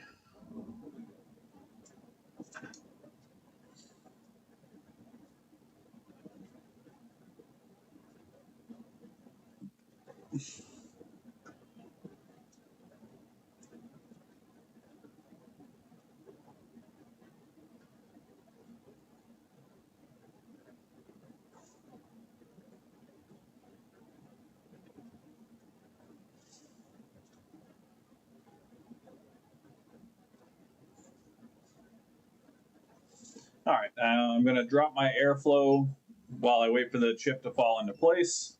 I'll probably put it down to like 50, 480 degrees, 50% airflow so the chip doesn't go flying.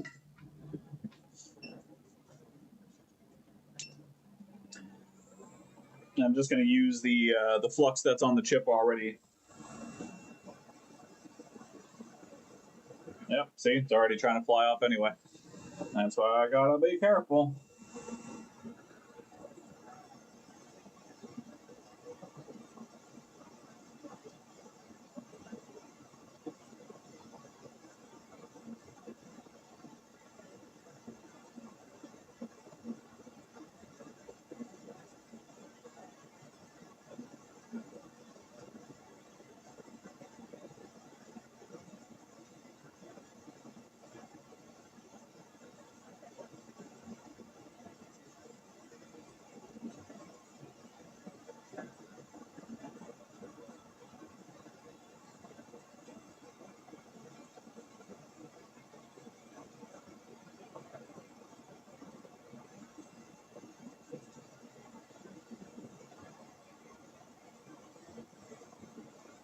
Yeah. Yeah, you can. And it's probably a little safer to do it that way. There we go. But already that looks perfectly in line. So I'm quite happy with that. 5 minutes.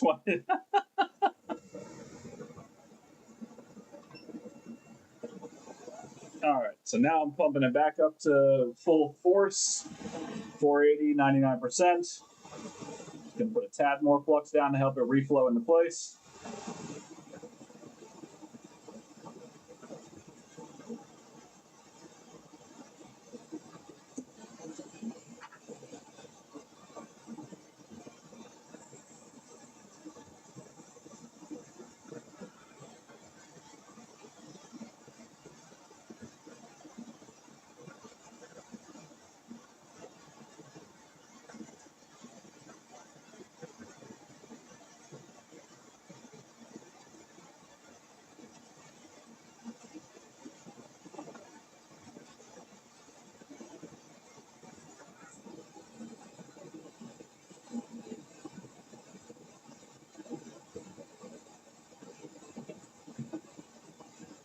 There we go.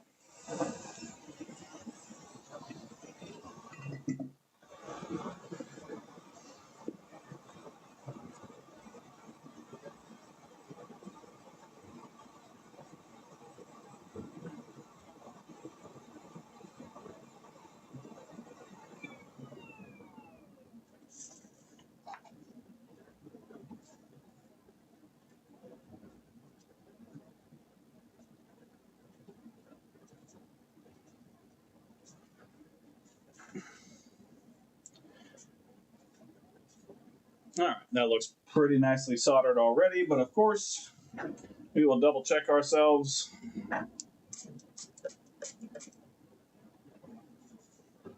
Come in with a little bit of alcohol here. Clean it up even better.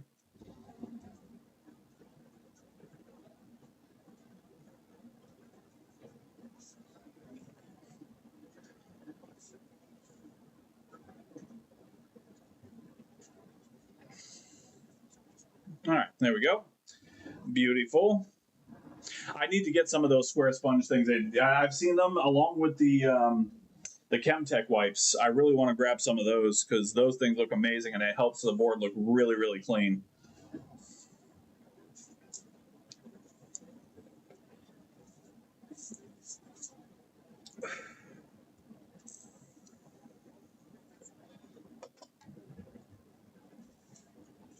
Oh, you're not getting me this time, Ace. No, no, no, no, no, no. Don't you dare. I remember last week. No, no. Nope.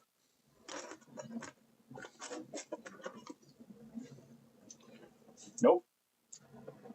Hole, pin one, arrow. Don't you dare.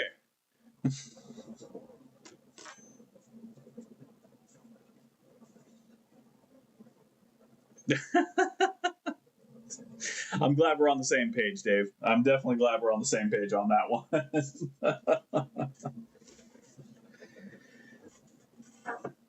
Well, yeah, of course I look, damn it. I trust you guys.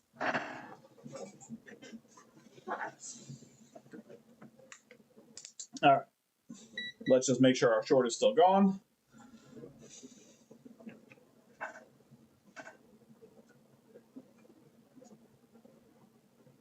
Yep. Short is still gone. We're in continuity mode. And the short is gone.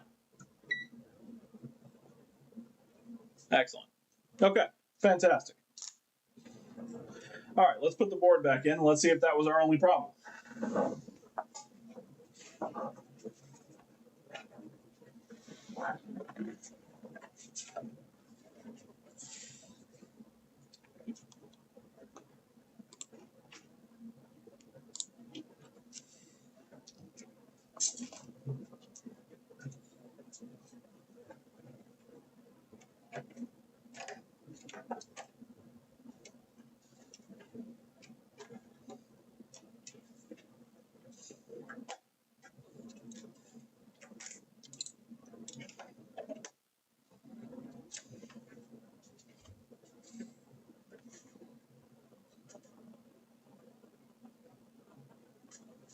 All right.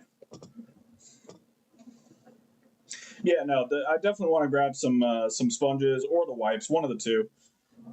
I was using just some low lint paper towels and alcohol and doing it similar to the Chemtech wipes, but it's not the same.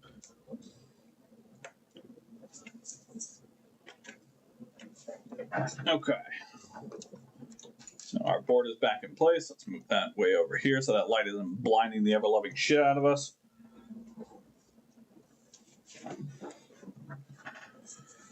Oh, where is our... There we go. Let's put our clamp back on so it doesn't overheat on us. If it does turn on...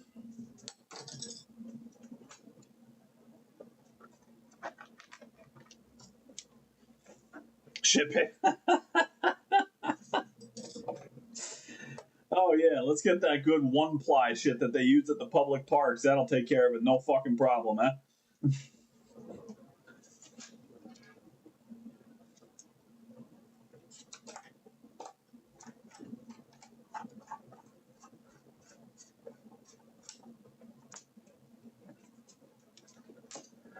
All right, we're gonna put power in.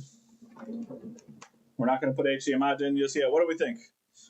We think the HDMI encoder was the only problem with this 2-second blue light of death?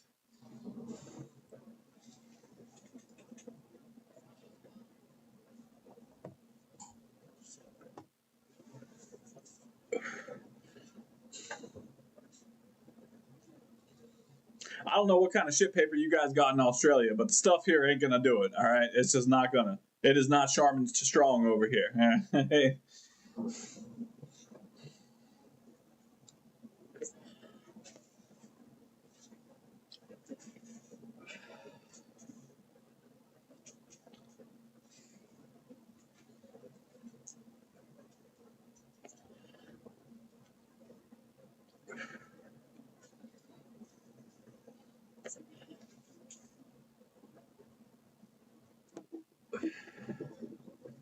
All right, here we go. I'm not waiting for your answers. 3, 2, 1. Oh, let's get it in the screen. Hang on. Haha. Joke's on you. Hey, there we go. That's a new one for me. I have not seen the HDMI encoder cause a 2-second blue light before. That's a new one.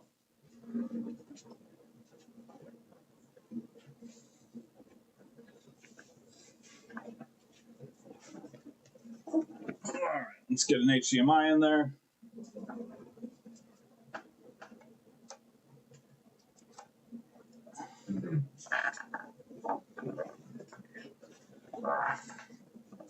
This is taking a minute to get to a white light.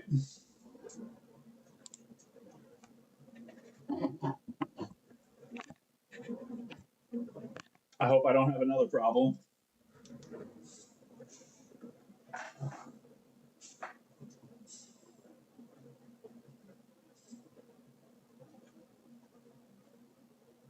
Oh no, it's just rebuilding. Okay, we're good. Hopefully. Woohoo! Let's go! That's what I'm talking about. Hell yeah. Beautiful. Absolutely beautiful. Absolutely gorgeous.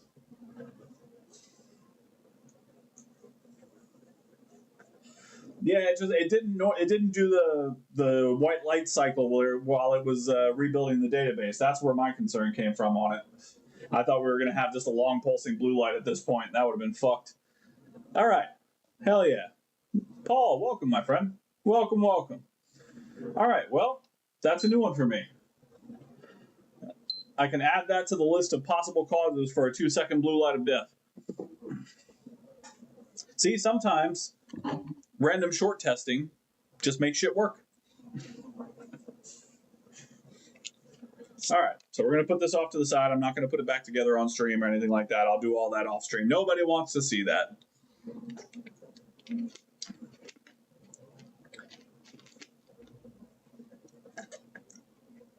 Yeah, that's what I was concerned about. Was that it wasn't actually working the way it was supposed to, and that we had a RAM issue or an APU issue, something like that. But nope. That is a fully functional PS5. That is beautiful. I love to see it.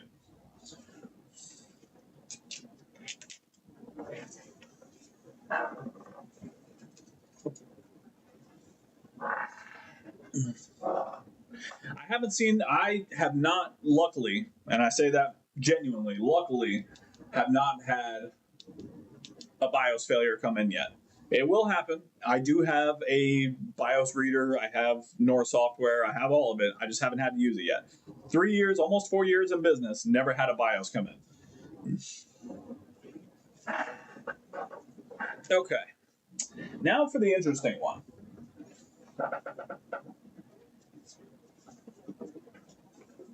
Oh, man. Oh. Oh. Oh, sorry.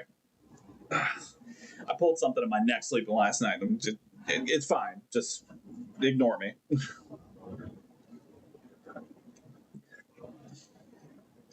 Oh, yeah, I suppose that's possible. If there's too much cached in there, I know the BIOS will corrupt because there's not enough memory left over to run the necessary stuff. If I remember some technological thing that I'm not smart enough to understand.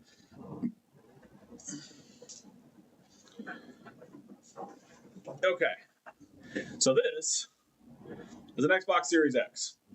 Now, the problem with this one is that it turns on, it displays fine, but as soon as it turns on, you know what? Maybe I can actually just show you guys instead of just talking. Hang on. Let me see.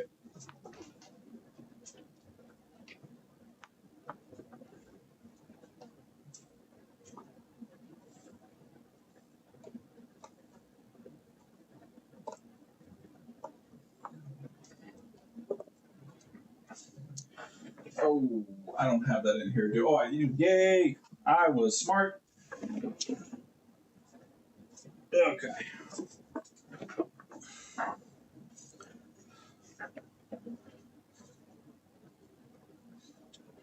Oh yeah, no, I get PS5s more than anything else by far. Number one, it's sold better than the Xbox. Number two, it's definitely not the most reliable thing in the world. But when it comes to Xbox repairs, it's either going to be something simple like an HDMI job, retimer, something like that, or it's going to be the SSD failed and you're fucked. Oh, best. Good on you for working on the 360s, man. I cannot. I find the older models to be much less interesting to work on. I prefer working on newer consoles. Like I'll do an occasional GameCube or PS2 or something like that just for like a favor to a customer, but I won't do it by choice. That's for damn sure. Oh, where did I put my remote? There we go. Okay, I'm going to try and bring you guys over as best I can, but I am limited with my movement a bit.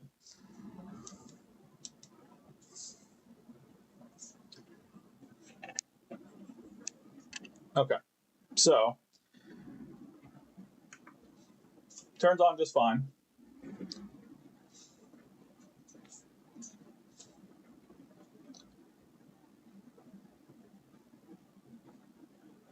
Oh, that's new. Unsupported.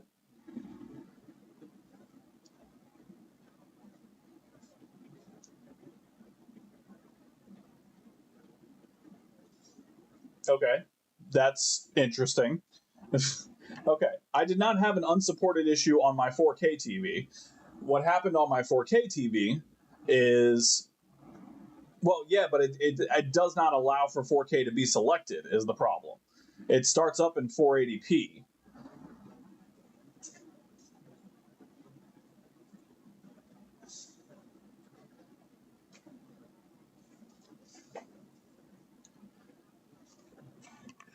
So it doesn't let you go into 4K.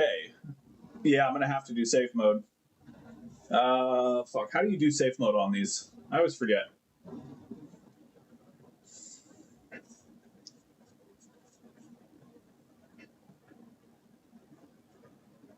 I don't work on enough of them. Yeah, I think it's ESD as well. Normally, if it's a 4K issue, just light it on fire. Go fuck yourself, Trey. Yeah, ESD is most likely when it comes to not. So again, when I did this on my 4K TV, it came up just fine, but it came up in 480p, and I had to switch it so it wouldn't auto detect anything except 480p. I had to switch it to HDMI specific for input in order to get it to go to 1080p, and it would go to 1440, but 4K on my 4K TV was not an option.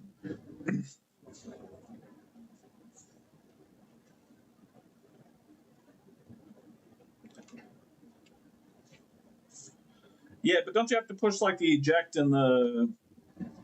Hang on. I'll just look it up. Why am I asking? I will look it up.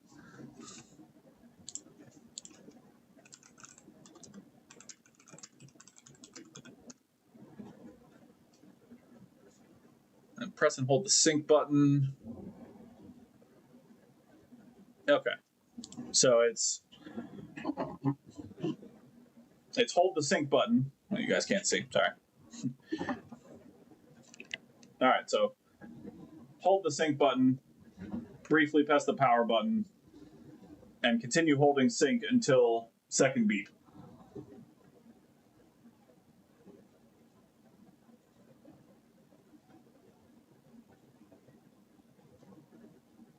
Oh, it didn't shut down all the way. It's still showing unsupported. Okay, hang on. Oh, I have ESD chips. Yeah, that's one thing I absolutely keep on me. I have ESDs that I ordered from AliExpress that I believe work properly, and I also have donors on a Series S. The ESD chip is the same between the two, so I can always just steal one if I need to, but I have some. All right, hold sync, briefly press power button, continue holding sync. There it is, and we should now be in safe mode.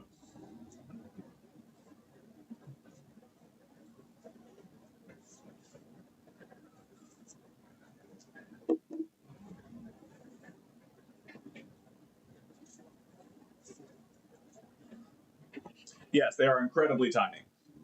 And now I just have no signal in safe mode. Do I just have a shit connection on my HDMI? This is a shitty HDMI.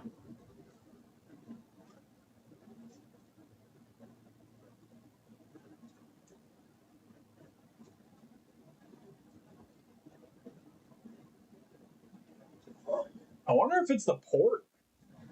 Maybe it's just something shitty on the port. No, not on the Series X. I had one that I started to work on, and then it caught fire, and now I haven't had another one since. So, okay, it's for sure in safe mode, but it's not showing anything on the screen, which is weird. Let me put some alcohol on my HDMI cord. Hang on.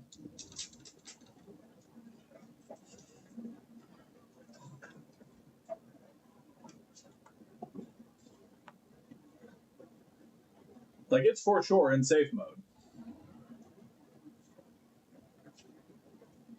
I heard the second beep and everything, but now it's just not showing up at all, which is unusual in and of itself.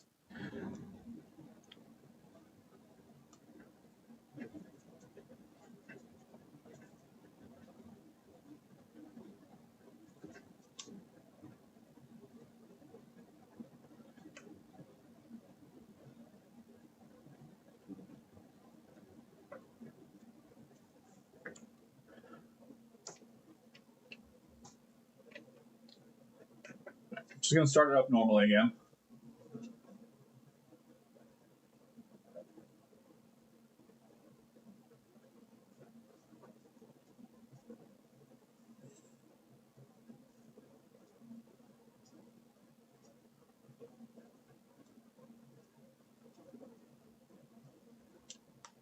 Yeah, now I'm at no signal at all. Maybe it's the port. How great would that be? I mean, not great. It's still a pain in the ass to do, but saves me an ESD chip, that's for sure.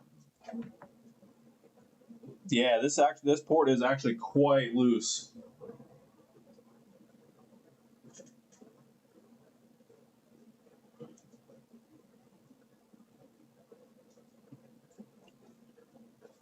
Unsupported is definitely unusual, but no signal after it being unsupported before is, yeah. Let me cycle the inputs. You're right. Let me shut this down completely. Matter of fact, let me just disconnect power while I cycle.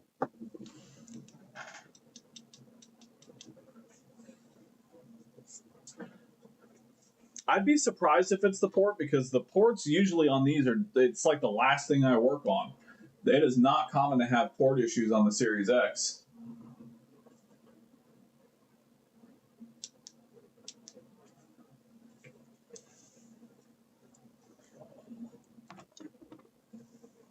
All right, so now it's fully power cycled. Now put our power cord back in.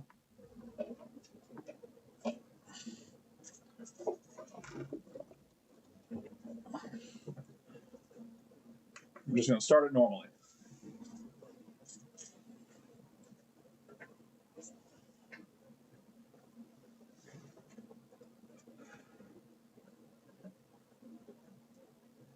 Yeah, so now we're unsupported.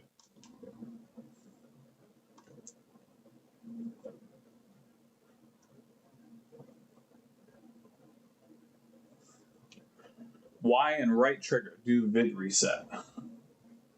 Oh.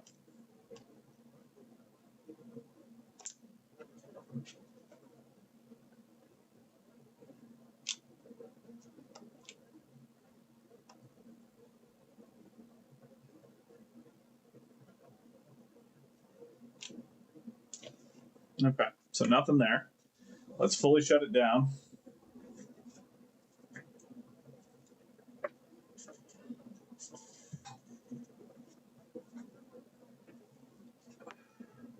So, matter of fact, let's cycle real quick.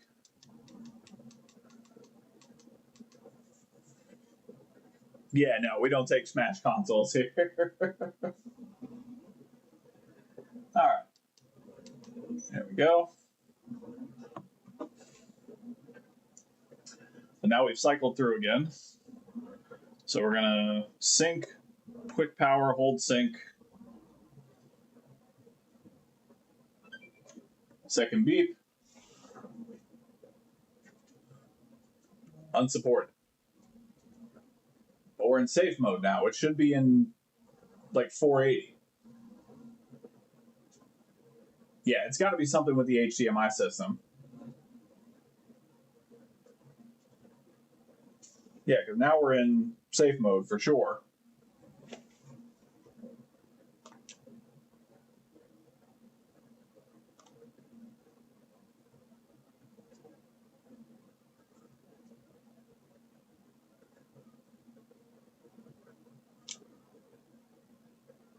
Okay. All right, I've seen enough. Let's get this baby apart. I still feel like it's either going to be the port or the ESD. Unsupported is weird because it worked just fine on my 4K TV. It just wouldn't give me the 4K option. Now, granted, I say worked just fine, meaning that it displayed. There was no unsupported issue. But it came up in, it was either 480 or 620. I don't remember which, but they're 640. Sorry, not 620. Okay. All right. Let's get it apart. Let's do some testing.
All right.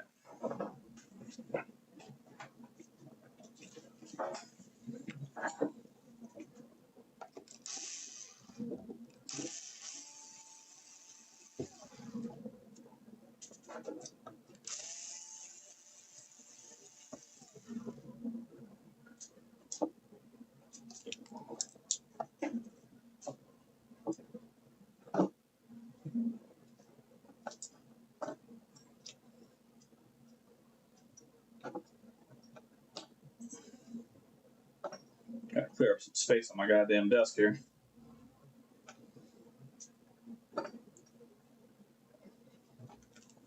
Okay.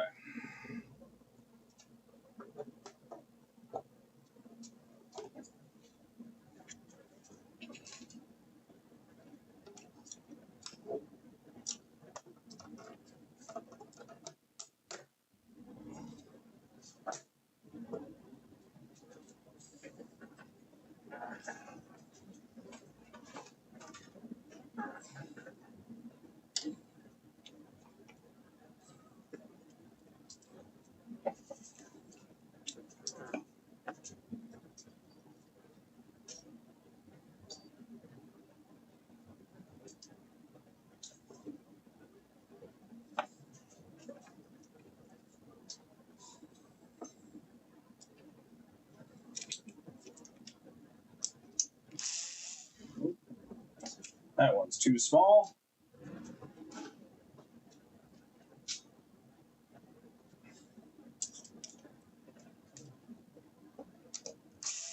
There we go.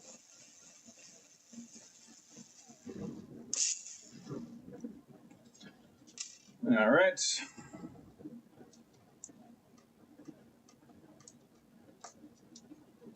There we go.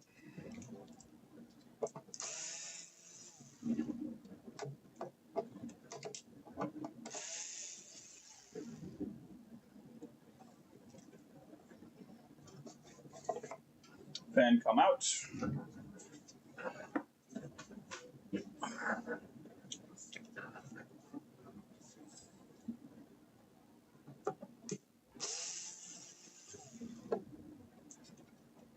And this is always my least favorite part of these. Getting this goddamn bottom plate off.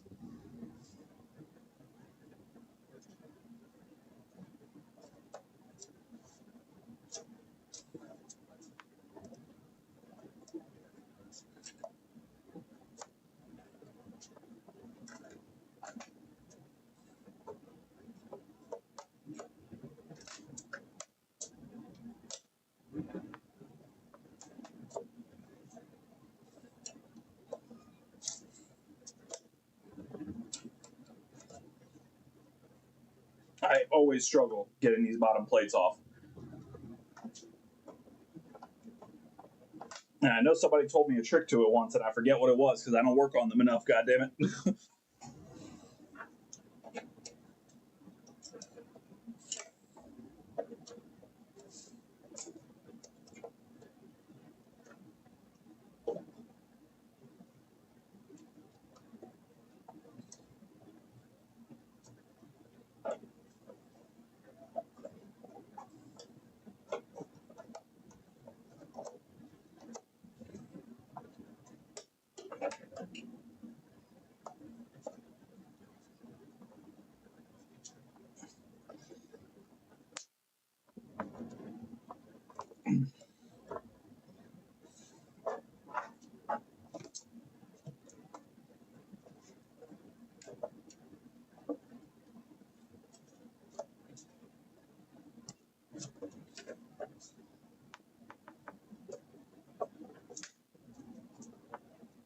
There's a tab to lift. See, I believe you guys, but where? Where is the tab?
Oh, on the inside. Okay.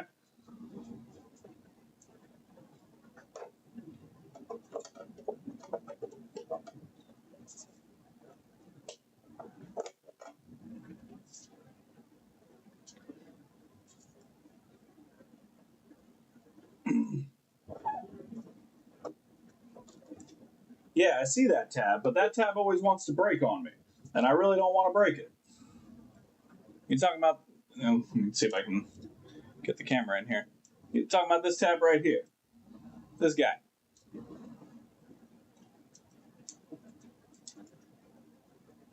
This little tab right here.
Yeah, that's what I thought.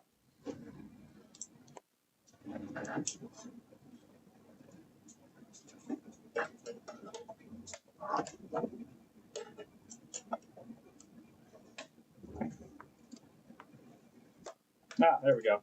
Okay. I was pulling on the wrong tab. That's my bad. That's my bad. Okay, good. I'll remember that for the rest of my life now. I'm lying, but I'll probably remember it. Okay. Well, good. One less thing to worry about there. All right, let's come back up here. Yeah, I got it. I appreciate it. Thank you guys. That's why I love this community.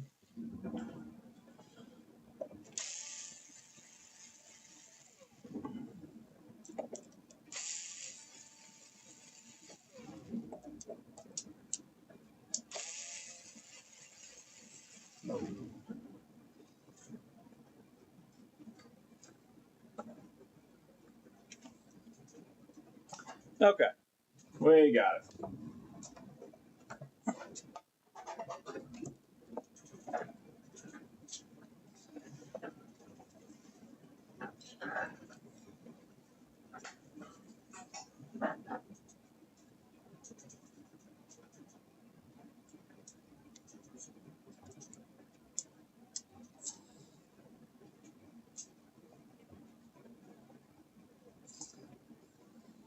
There we go.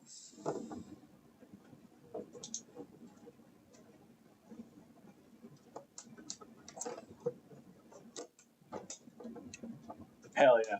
Absolutely. We're a merry bunch of bastards we are.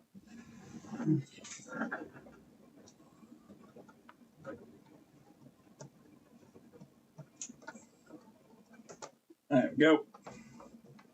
There we go.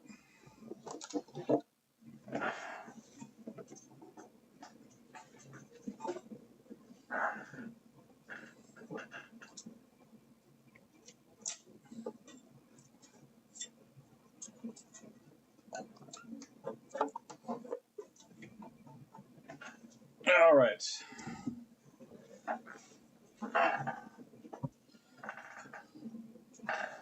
The deli sandwich is unveiled. Oh, we got a V1 board. Nice. Very nice. Always love a V1 board on a Series X.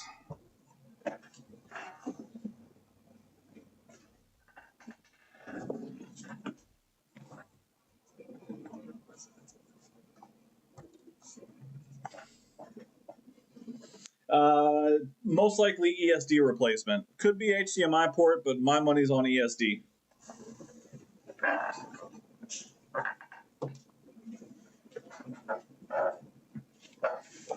Then again, I'm 0 for 2 on my guesses right now, so, you know, do with that what you will.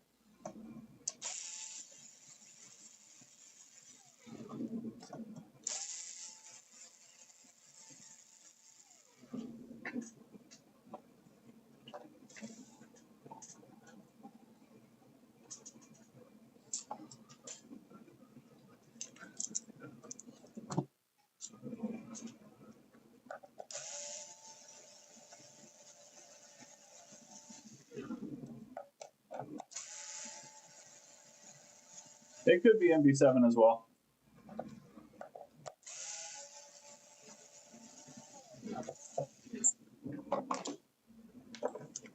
It for sure could be MB7.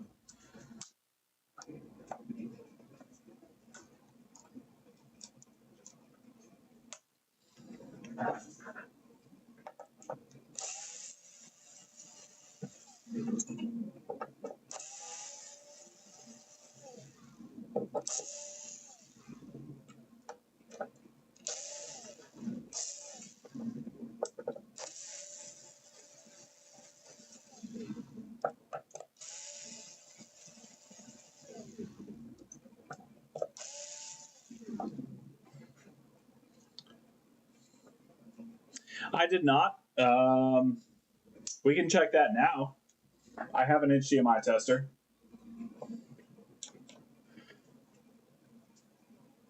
Yeah, let's take a look. I know I need to check the diode rating on pin 19. Yeah, hang on. Let me grab my HDMI tester. Let's do some testing before I take it all the way apart.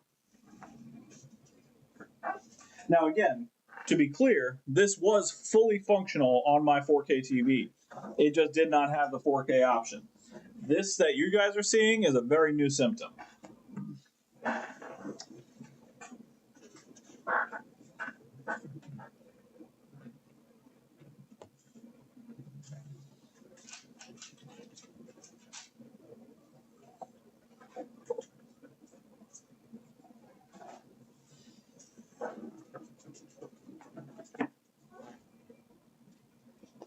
Oh, there we go.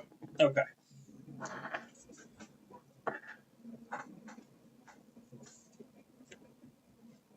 Well, even if I just plug it in, I should be able to get voltage, the standby voltage on the HDMI, right? I shouldn't have to turn it on for that.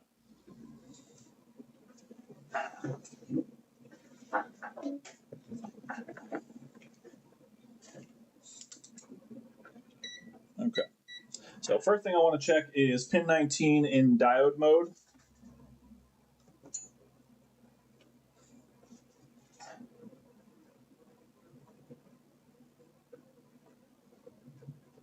All right, it is at 0.67, so.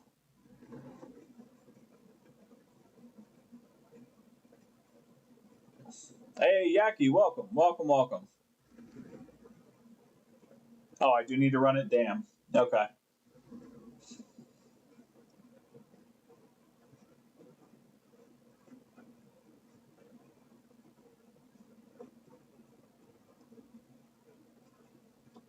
Just checking diode readings while I have it in here.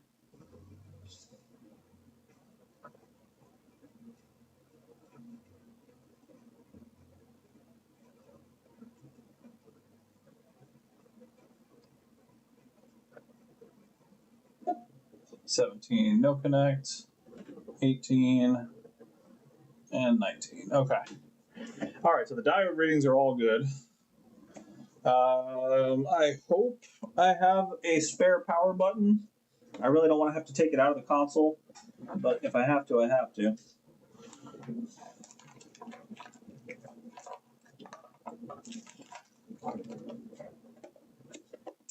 Yeah, I think I have to. All right, no big deal. I'll take it out of the console.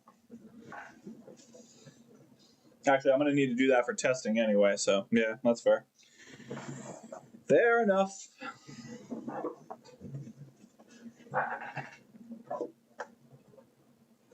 Oh, excellent.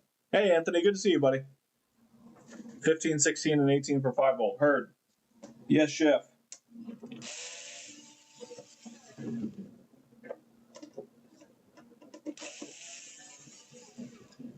Yeah, unfortunately, the Series X's I am not as familiar with as I am with PS5, mostly because I don't work on them as much.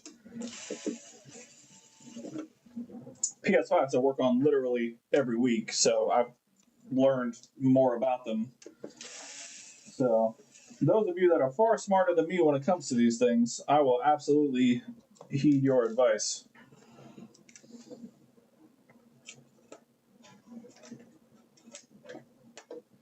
All right, power button is obtained.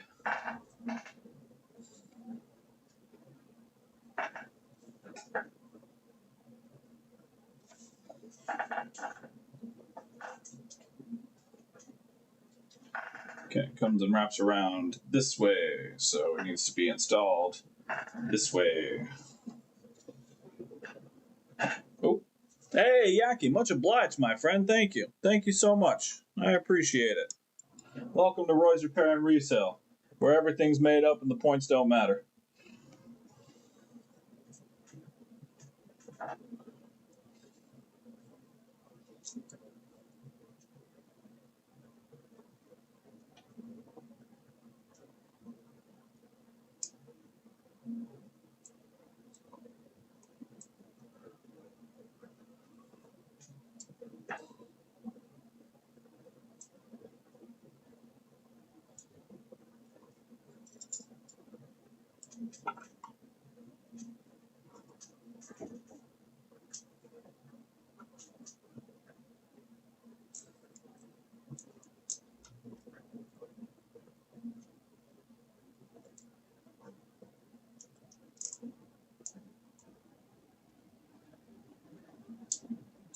There we go.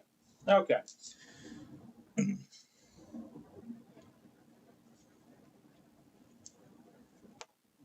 Oh, I know.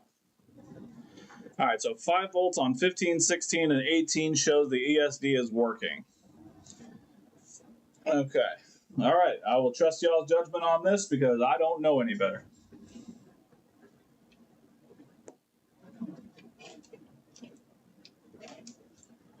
All right, got power going in.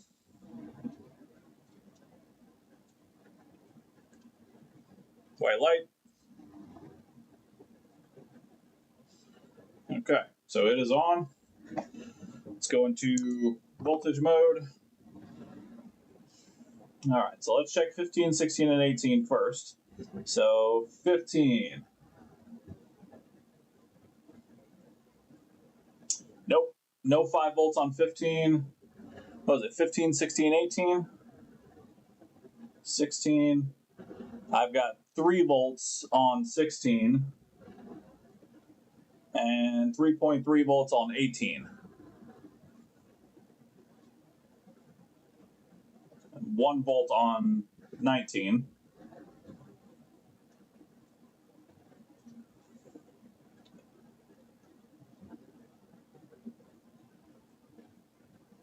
So just to reiterate again, 15,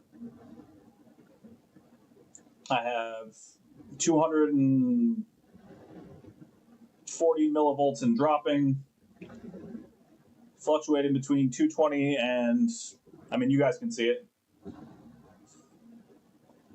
16, 3 volts, 18, 3.3 volts.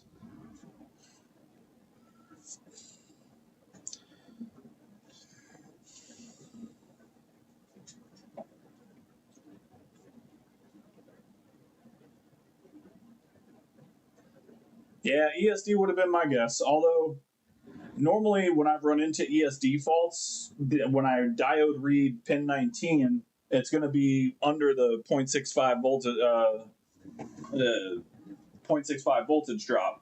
But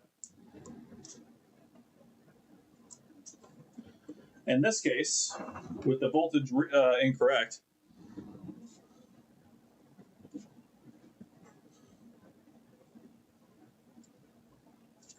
I don't know.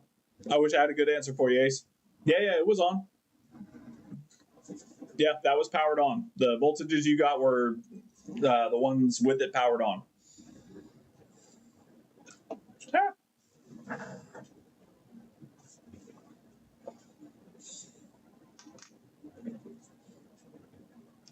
No, swap it. I have replacement chips. Bypass doesn't always guarantee 4K, unfortunately, but I have chips that will work. I haven't had to use one in a while because, again, I don't work on these very often.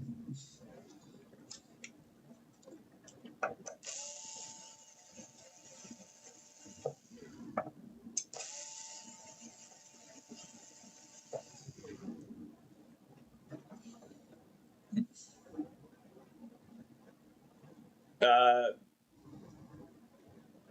I assume you meant volts. I don't know, unfortunately. Either that, or I'm not understanding what you're asking, and that's because I'm just not very smart sometimes. Volts. Okay, it was volts. I know there's supposed to be some voltage when it comes to those pins. What it's supposed to be, don't fucking ask me. I don't know. I paid like $15 a pop, something like that.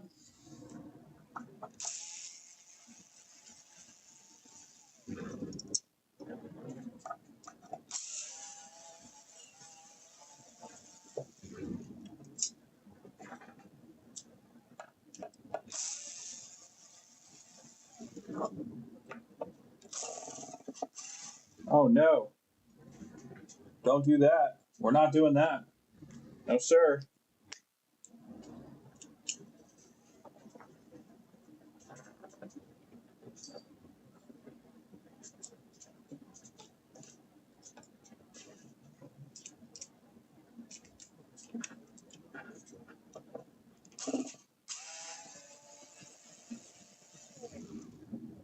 Nope. Not doing that. Yeah, no, it wasn't bad. And unfortunately, the person who listed them, and I did test them to make sure they worked. They did work. But the listing that I had on AliExpress is no longer there, which is unfortunate. Um,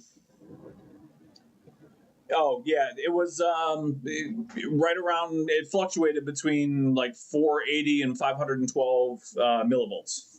So not even a full volt on each of those pins.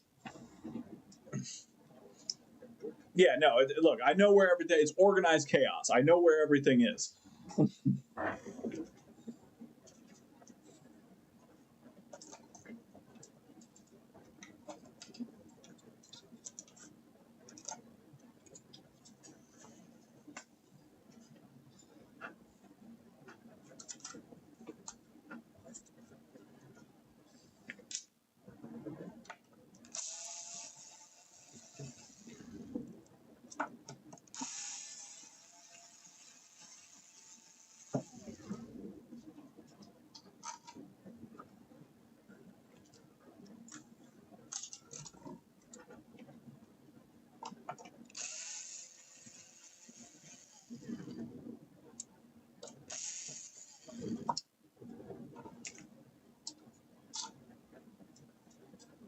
All right, there we go.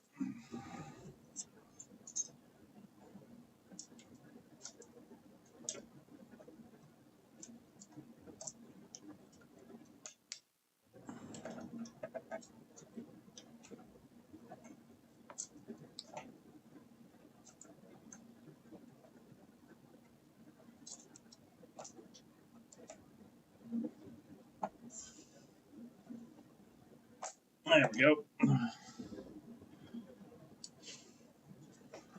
Arnold, welcome.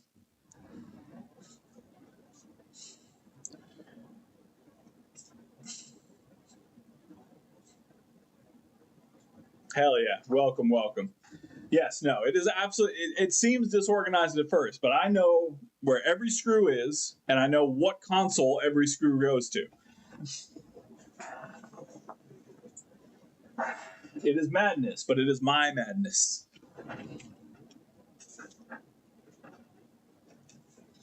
Okay. I think I can just take this off, right? Yeah. I just gotta disconnect the ribbon cable here.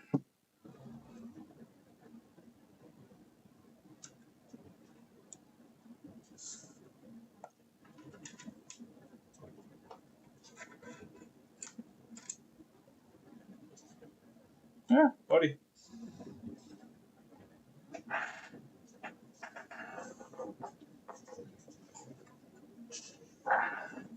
Okay.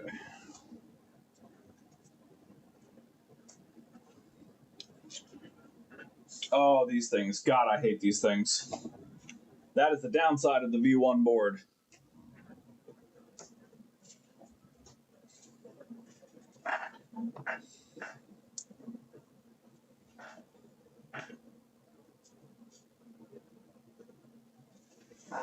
All right, I know there's a secret to this.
I know.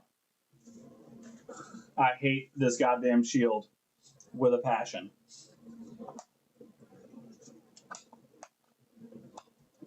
I know there's a secret to it. Getting it off super easy.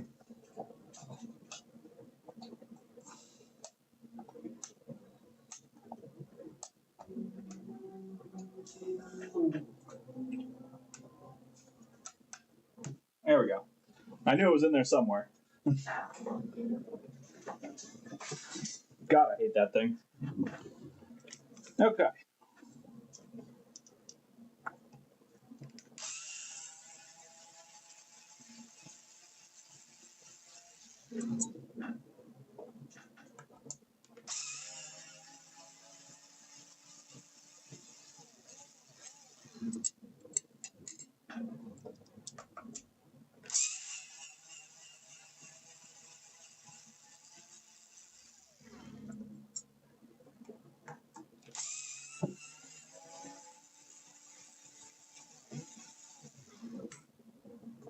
There we go.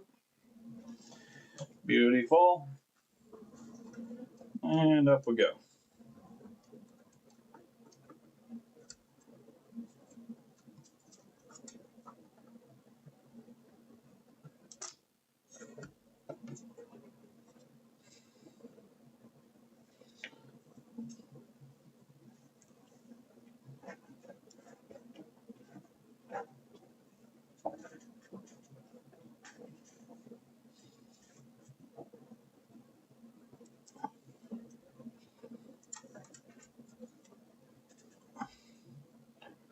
Okay.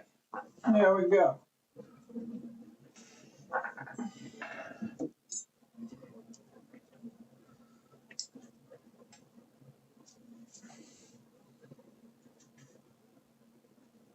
Oh yeah, no, it's crazy the difference in the HDMI port prices. Well, I keep a stock of them. Yeah, depending on where you get them from. I just bought 100 PS5 ports for like $40, something like that, 42. A ridiculous price. And yeah, 10 of these would cost me probably in the neighborhood of about yeah, like probably about 40 or $50 honestly for 10 of them.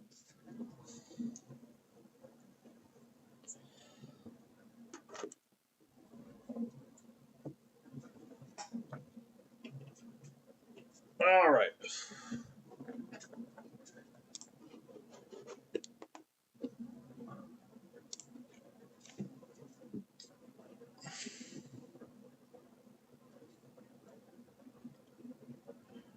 Okay. So upon initial inspection, it does not look like it's damaged in any way.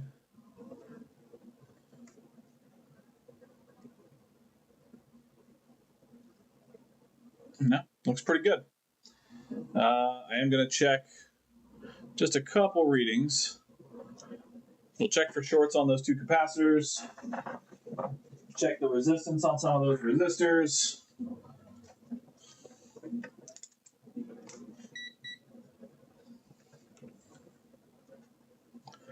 Just see if there's any indication as to what may have failed. Maybe it's not the ESD. Maybe it's one of the components around it, you know? Okay. We're good? Yeah. Okay.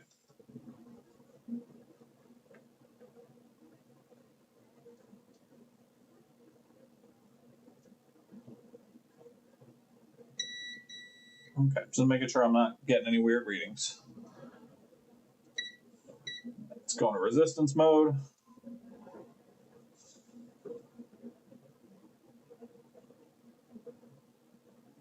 So that's a 0 ohm resistor. Also a 0 ohm resistor.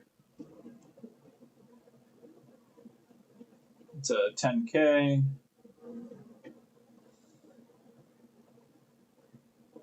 0.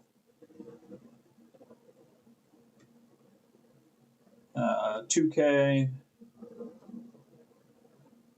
0. 0. And 2K. So I'm almost positive those are all the correct ones. Yeah, Dave, if you want to send me either an email or a Facebook message with the link to that seller, I'd appreciate it, man. Again, I don't do a whole lot of them, but I mean, it's always good to have the contact.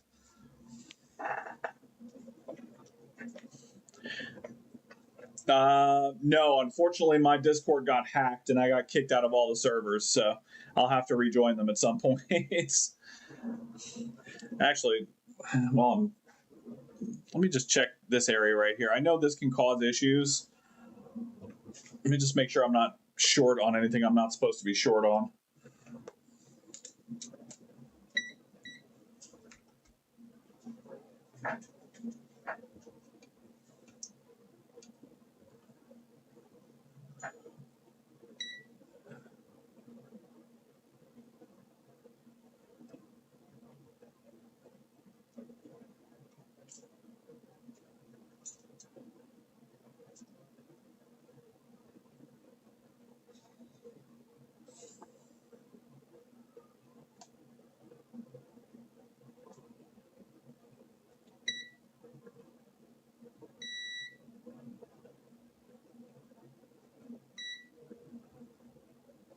Yeah.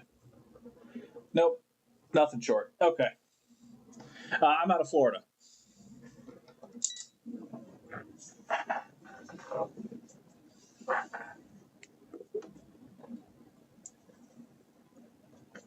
Yeah, no shorts, unfortunately. I am going to take a quick potty break, so just give me like 5 minutes. Let me go use the bathroom real quick, and we'll jump into the ESD.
Okay.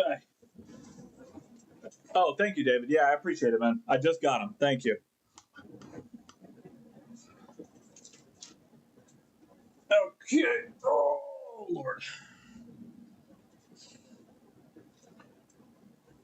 All right. So first things first. Let's get this one off.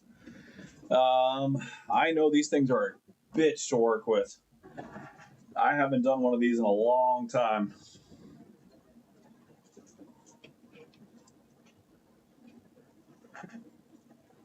No, I suppose since we're taking it off, I don't have to worry as much. So we'll go full bore to take it off, but I know I have to be really careful putting it back on from what I remember.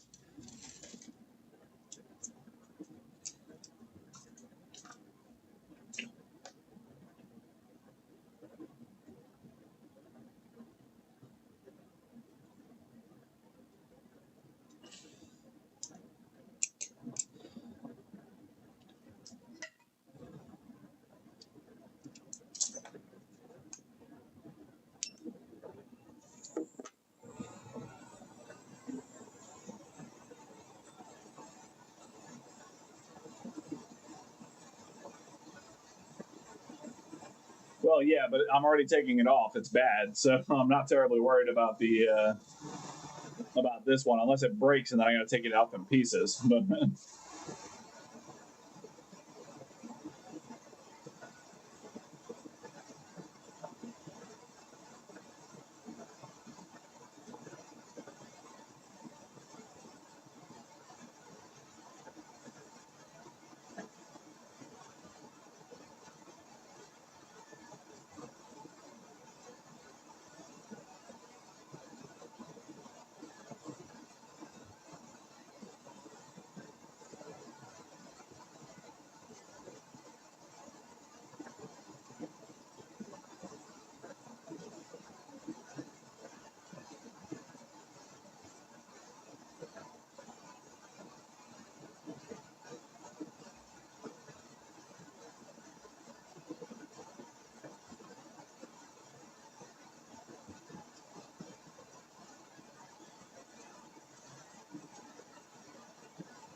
yeah, no, Uber does great work with the ESD PCBs. Matter of fact, Uber was the one who helped me with my very first one, way back when I started.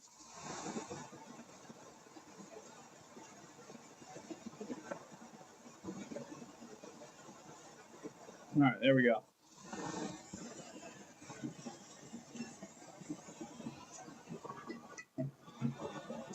Yeah, Uber has been part of my channel since almost the very beginning.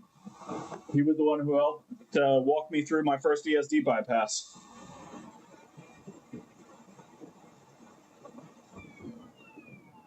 Sorry, I gotta bend my tweezers real quick.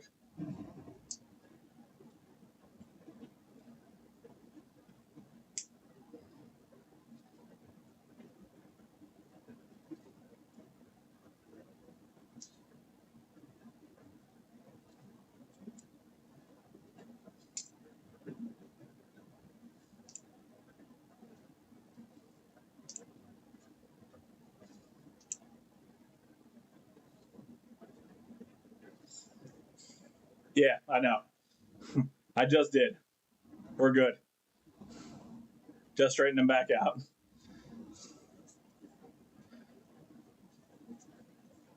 Yeah, no, I agree. I definitely would love to see. Yeah, it probably did. I use my tweezers for everything. I have like 17,000 tweezers. I use three of them. So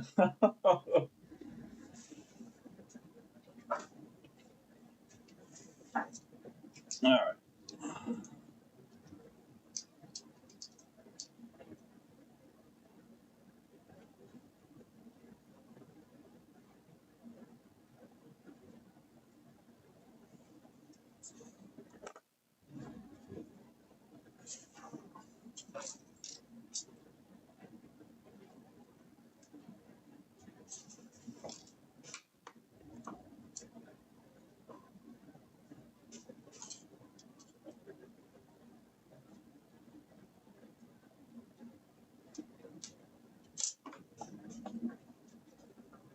All right. Just gonna.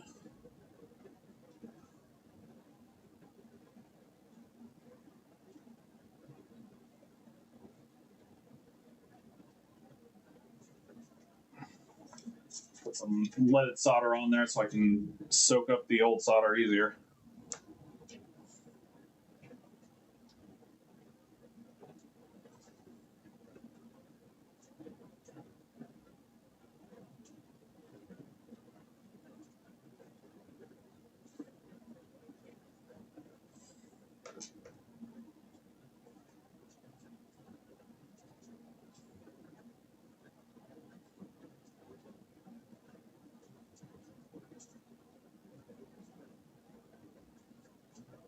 All right, there we go. Let's clean her up a little bit.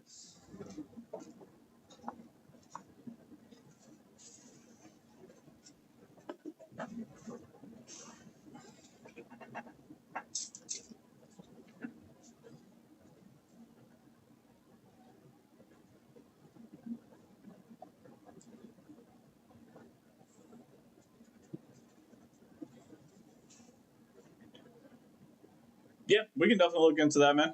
Just keep reaching out. So I work a normal 9 to 5 on top of doing these repairs, and I also run a D&D campaign. I have a gym routine that I go to. I have 2 children. I am constantly moving. So if I don't get back to you right away, please be sure to keep following up with me because it is something that I would definitely be interested in looking at. Just I am extraordinarily busy.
All right, I gotta move this microscope so where it's got a better angle here.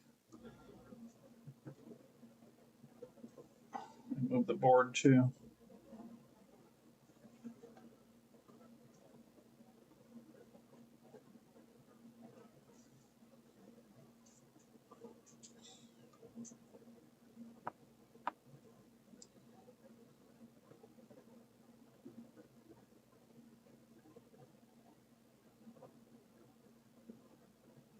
I'm just trying to make sure I'm close enough.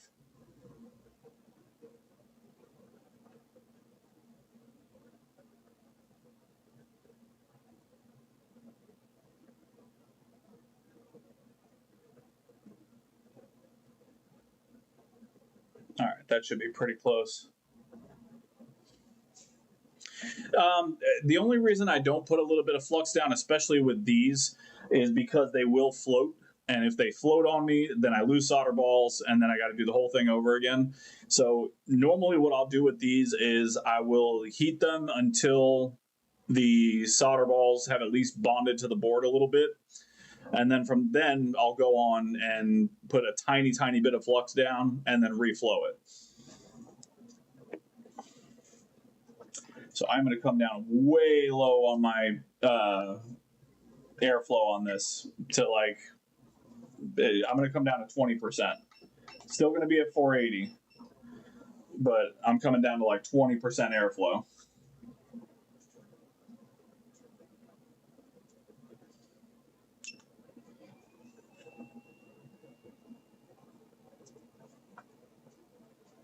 Yeah, see, even at 20%, you know what? Maybe a little flux would help bond it.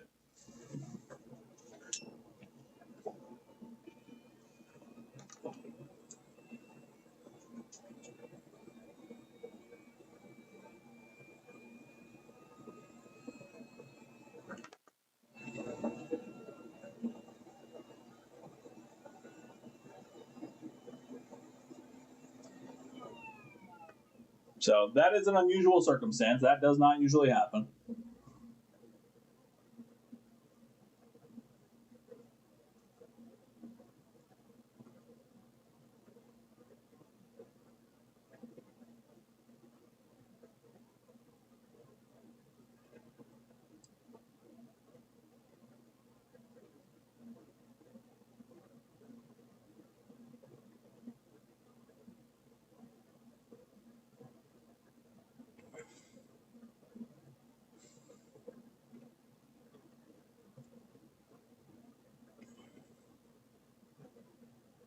Okay, that should be pretty close. Yeah, I can't do that with these ones because of the ceramic.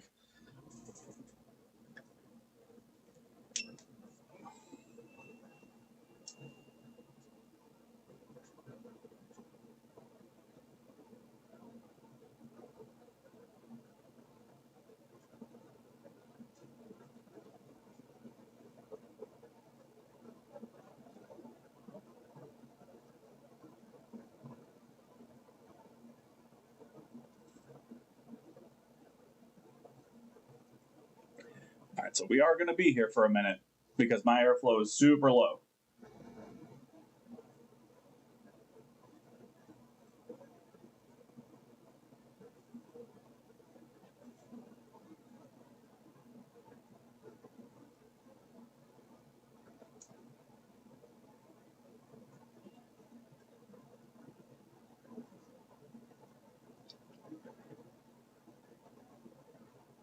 Now, I should have a good indication of when that solder starts to bond by that extra little solder blob on that capacitor right there.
Okay. So we're just going to give it a tiny little test, tiny little nudge, and see if any of those solder balls have bonded. If so, then we'll come in with some flux and crank up the air. So if this is bonded at all, it should not move.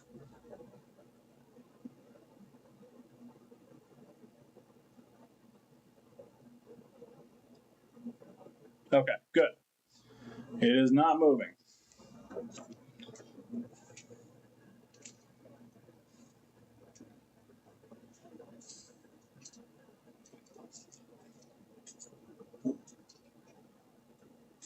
Now we'll come in with just a tiny bit of flux.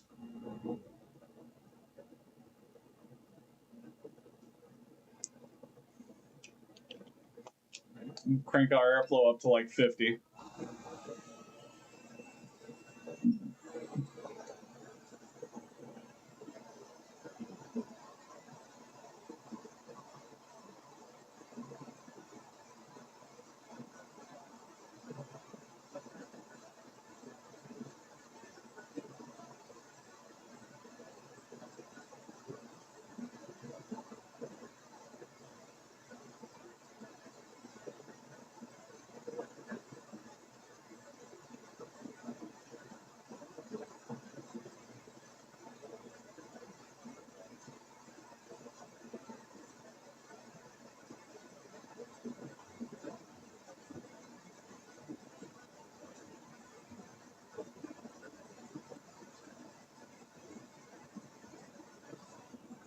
All right, and that looks good to me.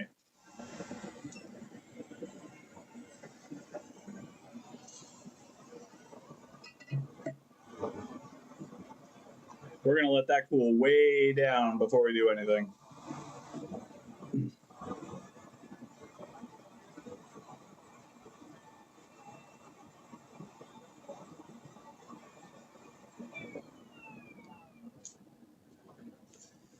But I did see the chip drop, so that should be good.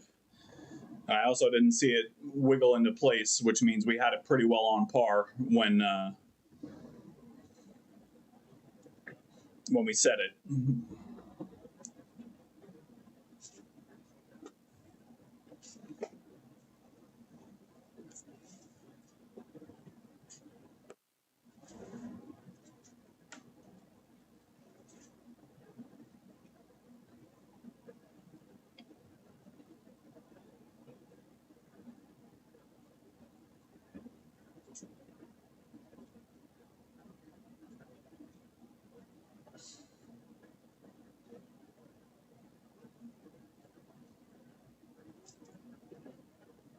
All right, there we go. Yeah, that looks pretty well in place. It's hard to see the actual solder balls underneath, but we'll see what we can do.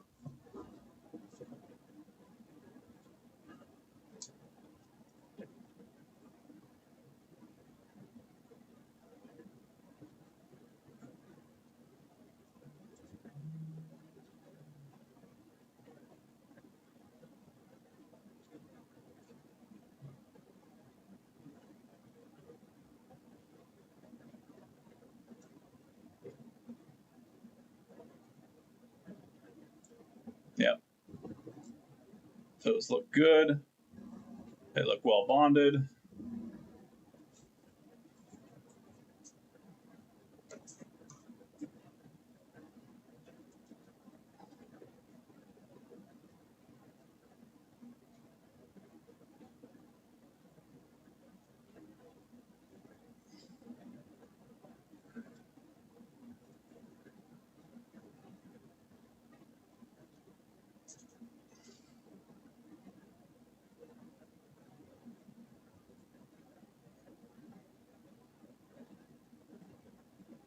Yep, those look good as well.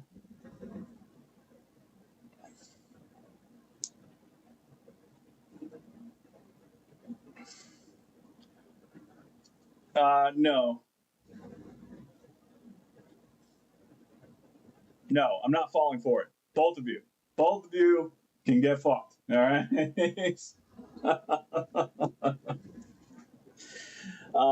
So the diode readings won't be different.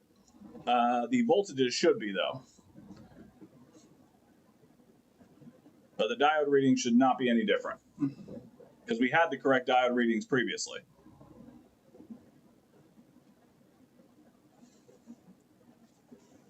And the resistors, all these resistors were the correct value. That's 10K, this is 2K, This is 2K. The others are all 0. These are 0. And I think this is also 10K, but I didn't test it.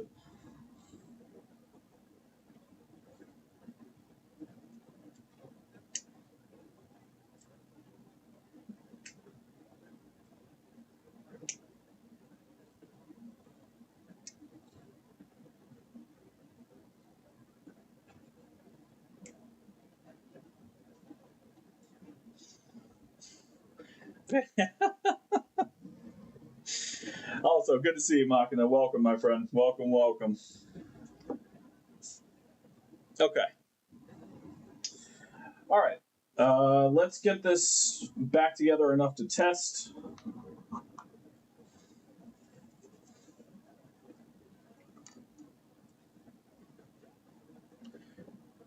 Yeah, the regulator could be the fault. It is possible. I did double check and see if there were any shorts on the regulator, and there were not. But yeah, we'll find out.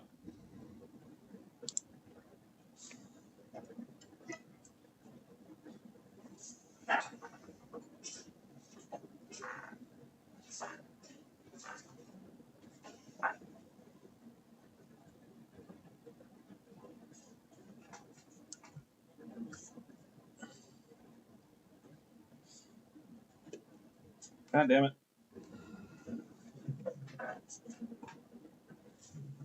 Oh.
No, no worries, brother. Oh, you weren't talking to me. Ah, fair enough. All right.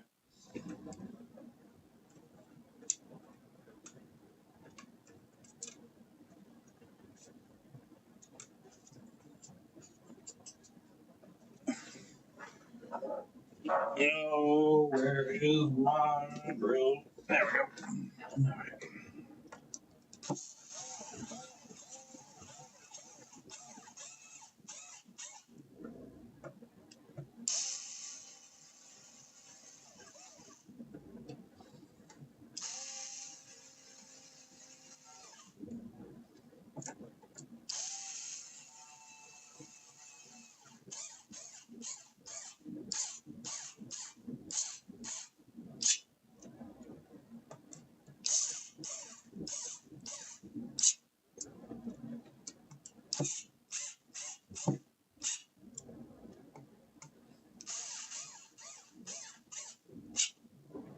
There we go. To you as well, Dave. Hopefully, I'll see you next week, man. Just in case. Oh. All right.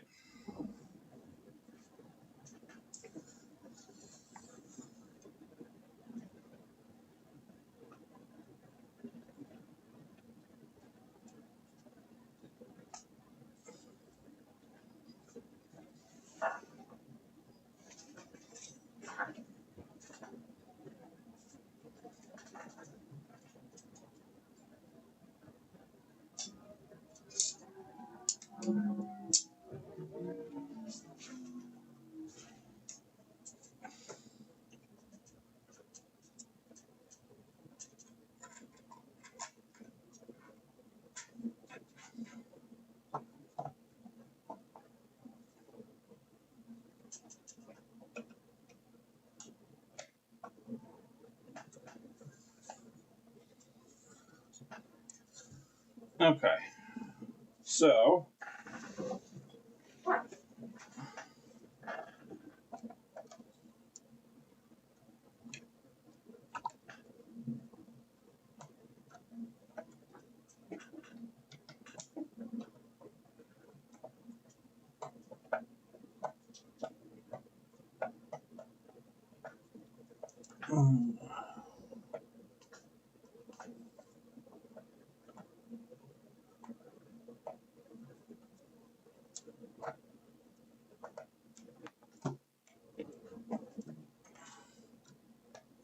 there we go.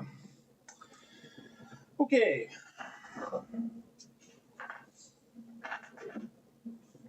Let's grab our HDMI tester.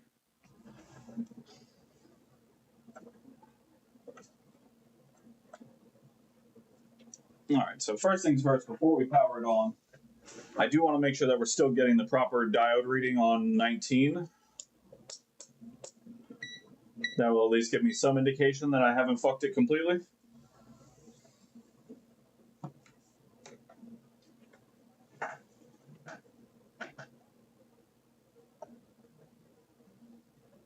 Okay, so we still have 0.68 voltage drop on pin 19, which is right about what we should have, so that's a good start.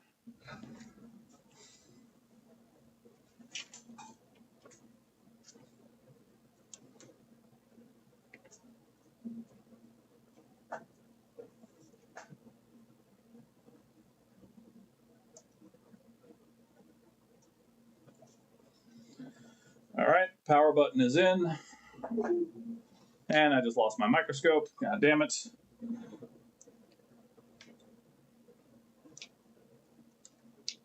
Okay. Power's in.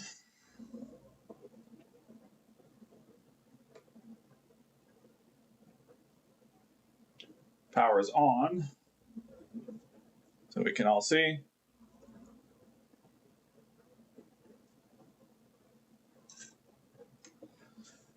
No, don't you say those things.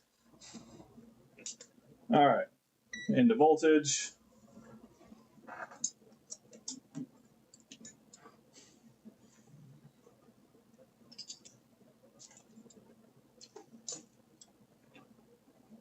All right, so let's go to 15 first. Yep, 5 volts. 16, 5 volts.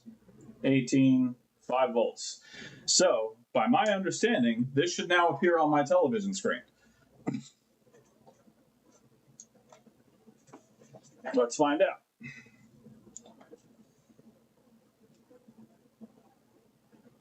There was not. I have proper voltage.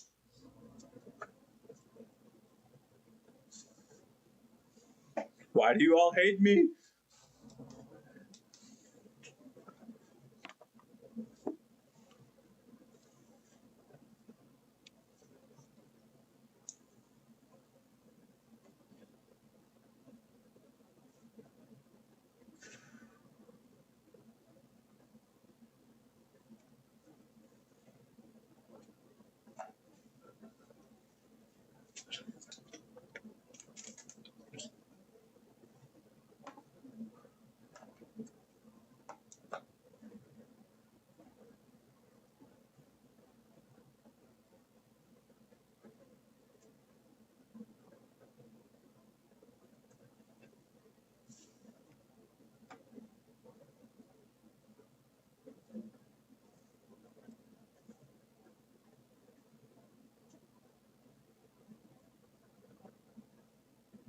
Okay, so I'm back to no signal, but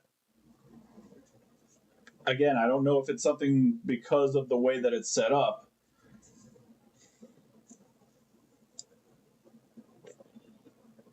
But it should Oh, you know what? No, I put it into HDMI mode. I did. I didn't put it in auto detect. When I was testing it before, I took it out of auto detect so I could test if it had 4K. That could be a problem.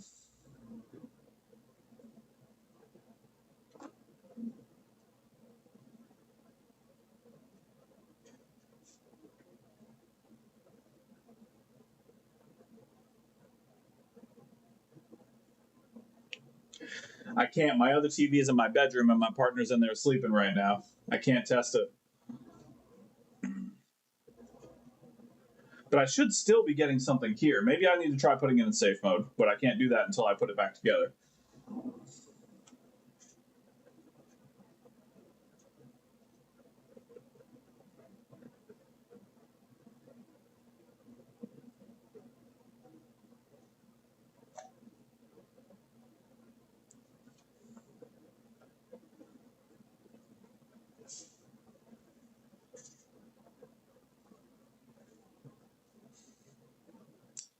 I can try one thing.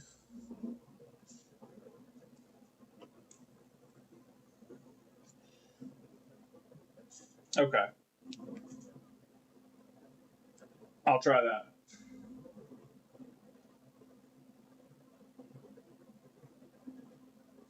Hold Y and RT and it should reset video. Okay. Let's give it a shot.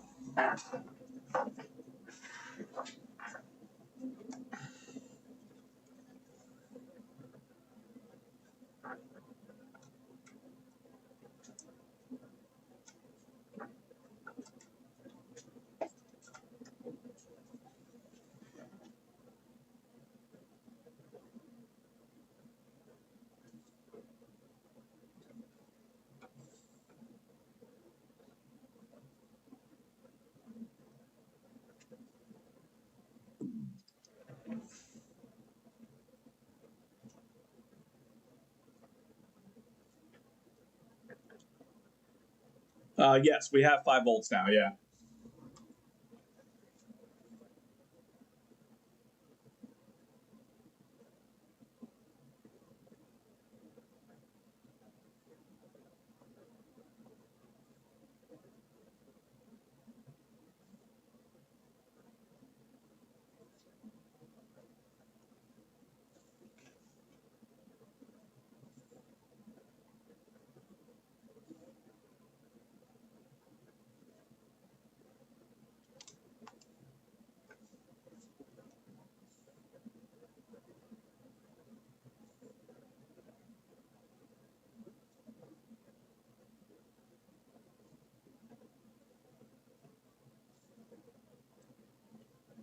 Will the console reboot?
All right.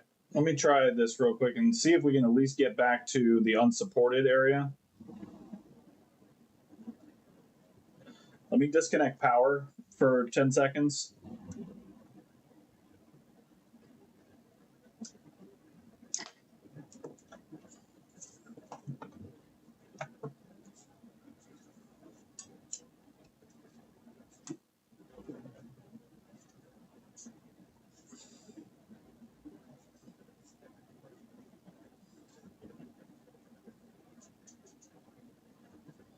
This port is also not in good shape. Like, hang on, let me bring this over a little bit. So,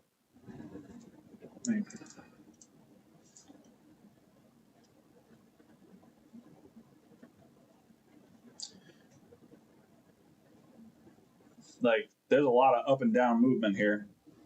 Side to side, not so much, but up and down, there's definitely some play.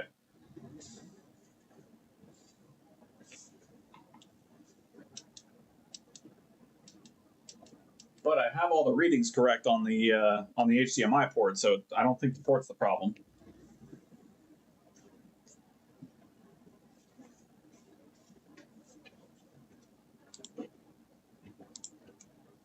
Just get a better view for you guys here.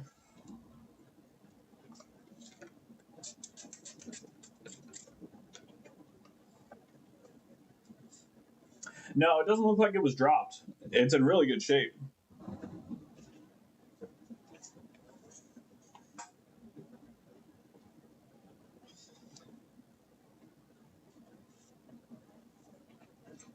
All right, so I'm gonna put power back into it.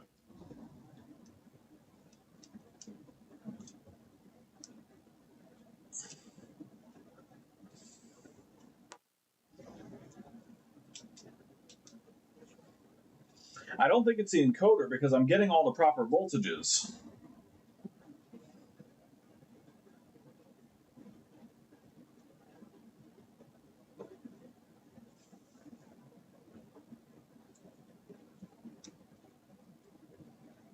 Okay, I'm back to unsupported now. That's better, at least.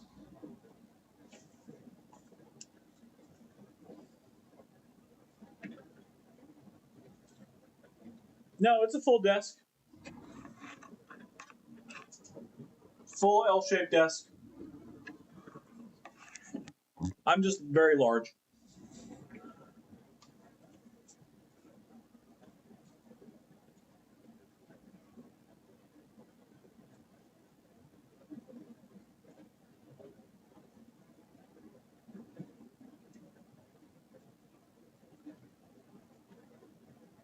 All right, so I'm holding this. No, the cable's fine. The HDMI port is fine. I'm holding this Y and right trigger, and it's not coming up for me here. But now that I have the 5 volts on there, I would not be surprised if this works properly. I am going to put it back together and try and put it into safe mode and see if we can get it done that way, because we couldn't even put it in safe mode before.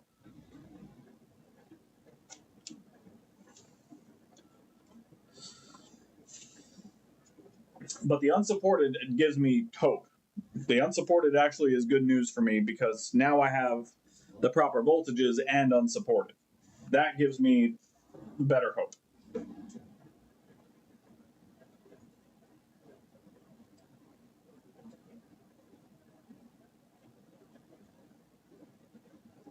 Okay. All right, let's unplug.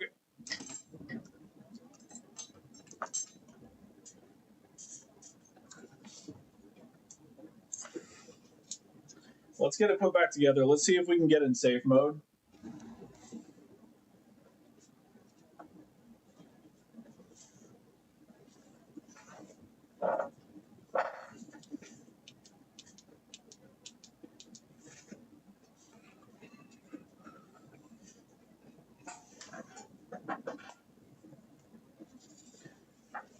I don't even know if my other customer ever got back to me. Where the hell is my phone?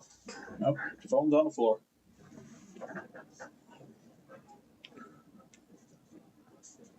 Nope, he did not.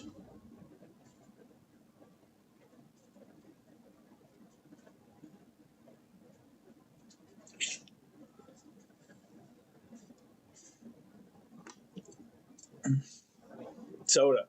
I don't drink. I've been sober 7 years.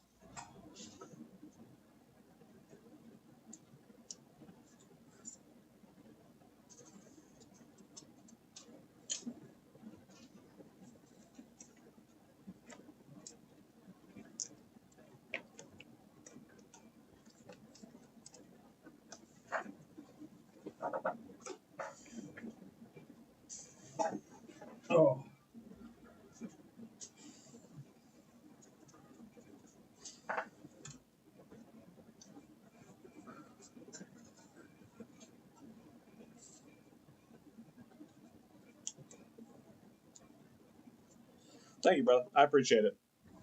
I appreciate it greatly. All right.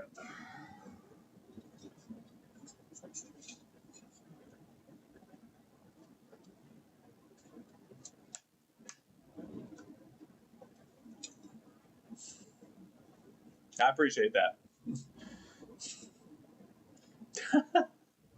Damn, Ace, you're getting called out like a motherfucker. Yeah, it's a shit disease, man. It really is. I was never much of a drinker, but I've been in the other program for 7 years now and living my fucking best life. So can't complain too much.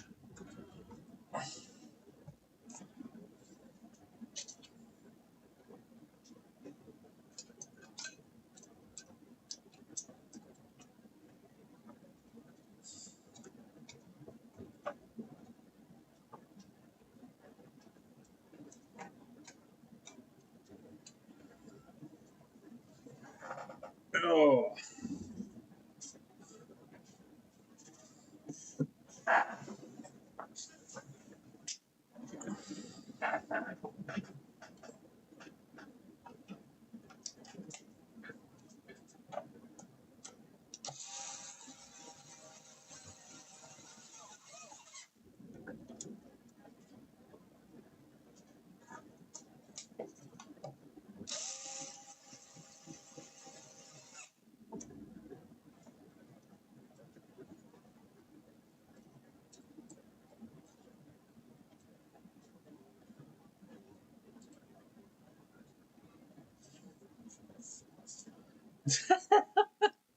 That explains so fucking much, Trick. It really does.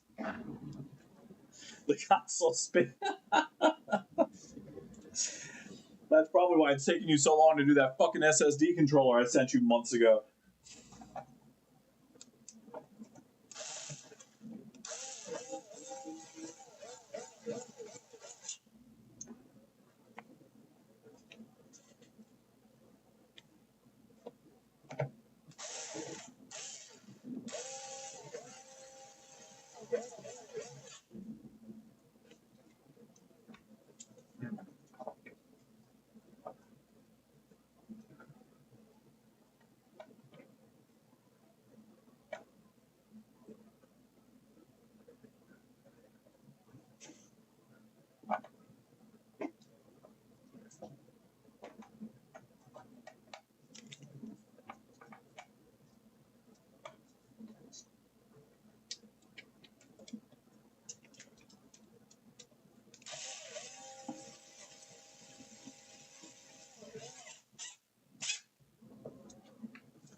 All right.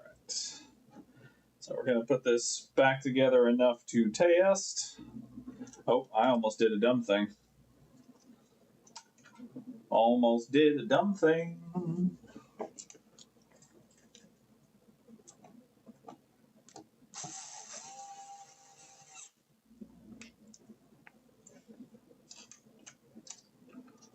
All right. If we can put it into safe mode, I'll be satisfied for right now. If we can't, YRT is. If we can't put it in safe mode, I'm still relatively confident in the fact that it's going to work in 4K. I just won't be able to test it until tomorrow when my partner is not asleep in bed.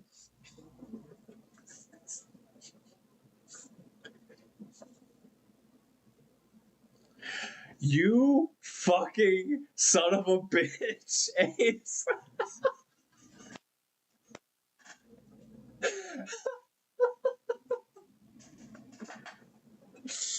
Yo, I believed it wholeheartedly, man. I'm sitting there, I'm like, come on. He wouldn't fuck with me on this one.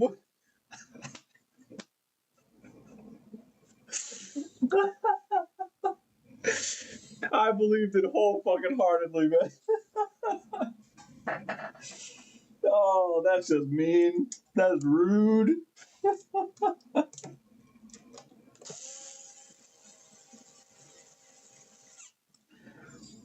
Oh, that's unacceptable. That is unacceptable behavior, sir.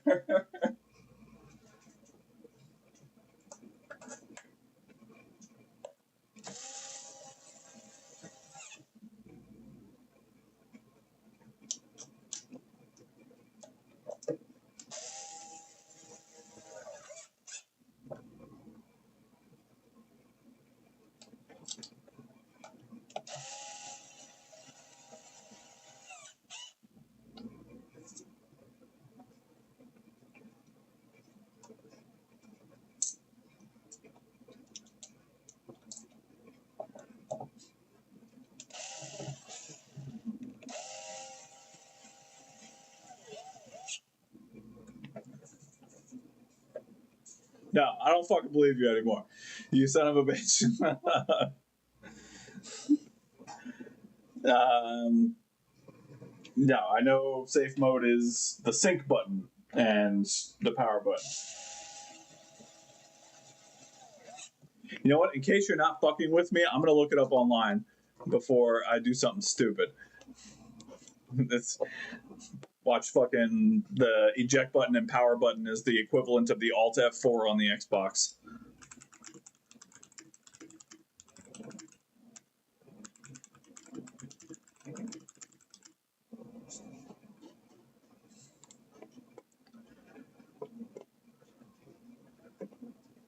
Yeah, exactly. You son of a bitch. No, nope. I looked. It is literally the equivalent of Alt F4 on the Xbox. You motherfucker.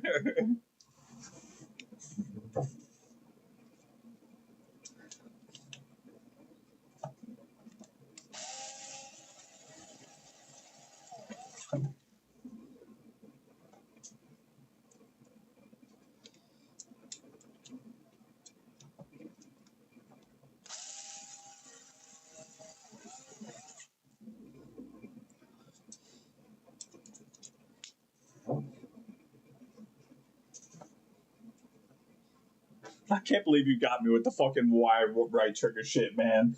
That's what I get for being a PlayStation kid my whole life. I had no idea about that.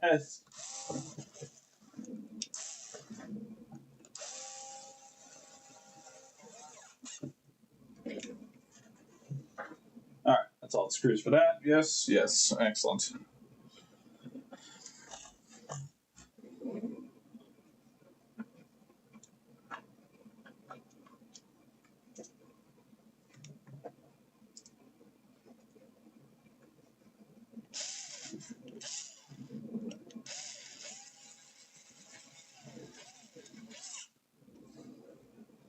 I believed wholeheartedly, man. I was completely and utterly convinced that it was the absolute right thing to do because it sounds like Xbox would do some shit like that, and apparently at one point they did.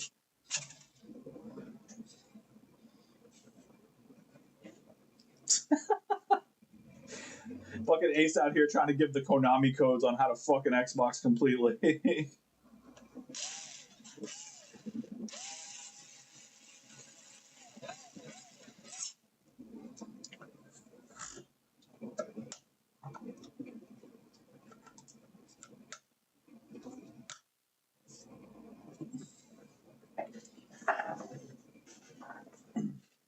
Oh yeah, I just put this whole thing back together and y'all didn't see a goddamn thing. Oh well, fair enough. Here we go.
Not sure, Paul. Not sure.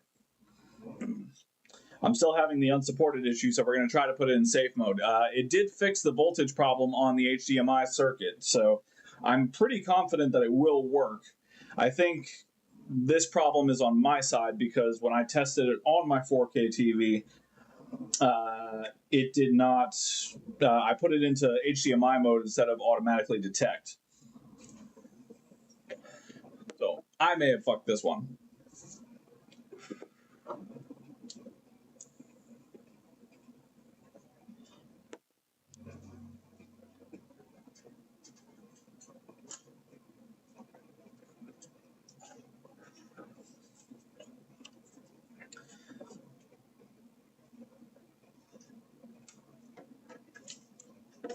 Yes, I know the rubber band is not on it yet. I'm not going to put it on it yet. I'm just putting it in the chassis so I can plug in the sync button and try and put it in safe mode.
Okay, you're right. Not a hoax. My apologies.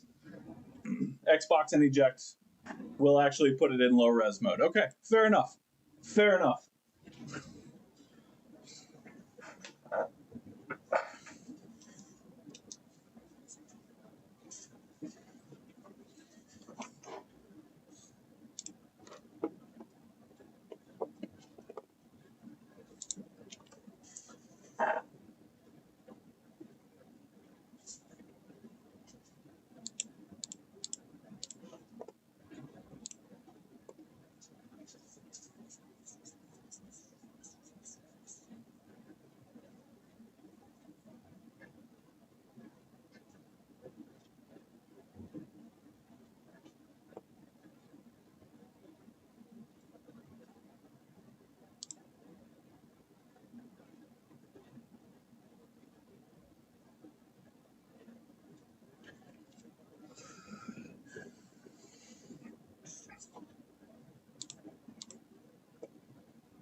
Oh, it shut down. That's weird. It came on for a second, but it shut down.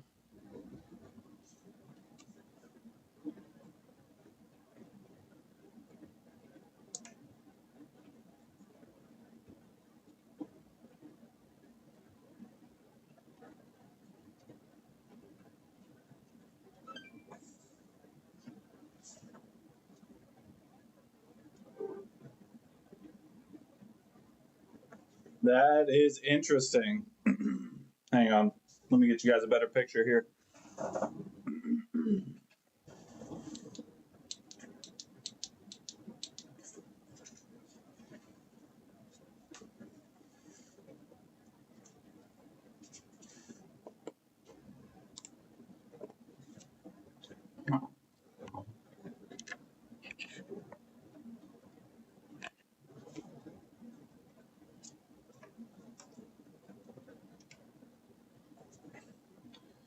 All right, so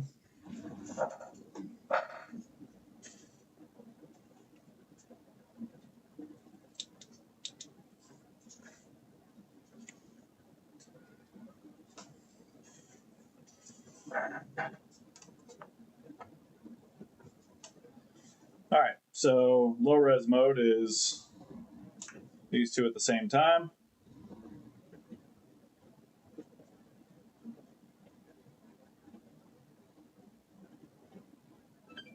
Second beep.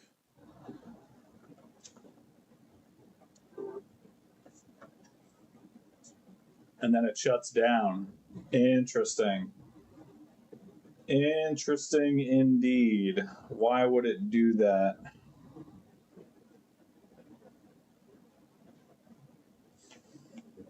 Let's try and put it in safe mode.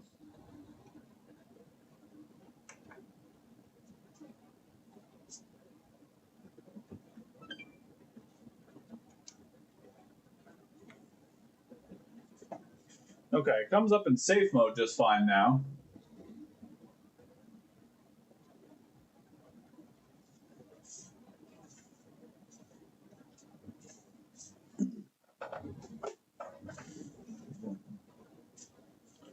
Where we couldn't even get it to do that before.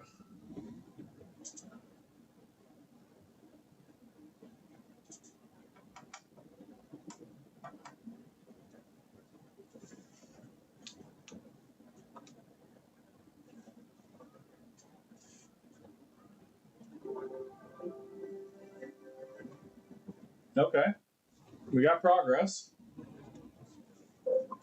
I can turn it on now. Okay, we are making progress.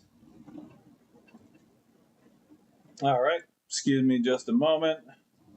Let me take care of that problem.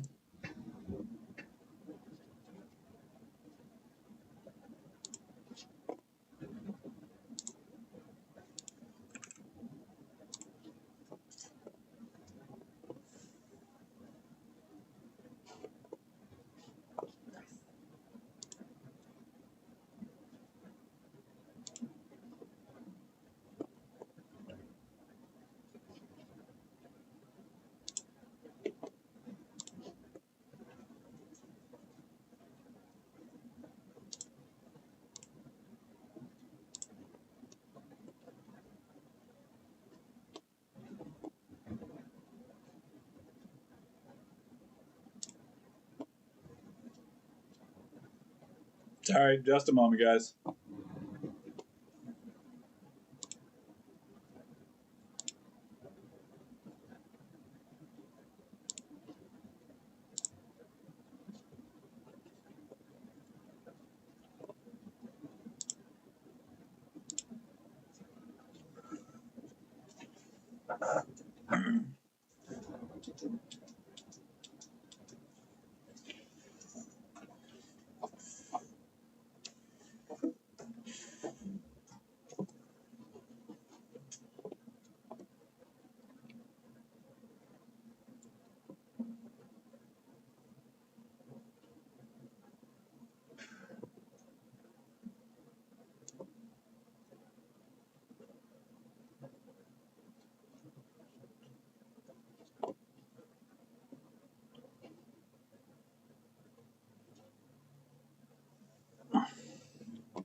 Oh, Lord. Yeah, I'm going to have to.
All right. So we should be in subscriber only mode now.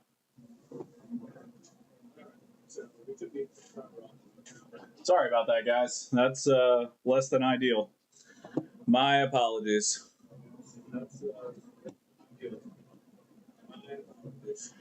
Uh, Not how I want that to go. Yeah, that shit does not fly. Let me be very clear. We can talk shit all we want, but I don't put up with fucking racism or any of that shit. That is not going to fly on my fucking channel.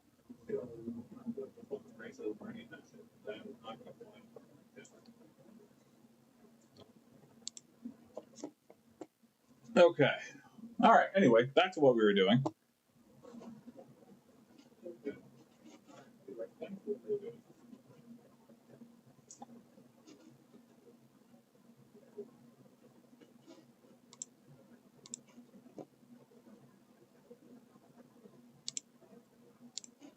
Okay. Sorry about that, guys. My bad. All right. Anyway.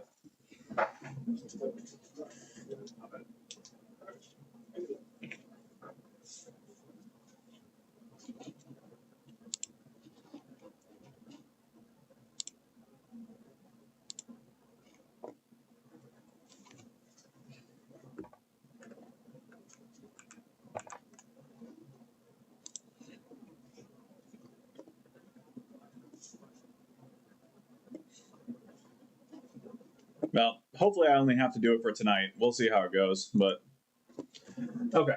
So now we're back here. And we're able to get into this.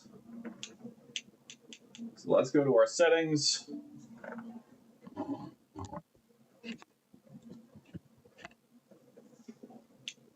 TV and display options. Okay, so we do have 1080p available now.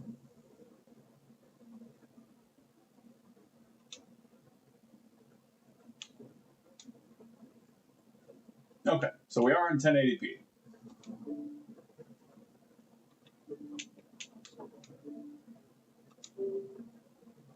Auto detect. Perfect.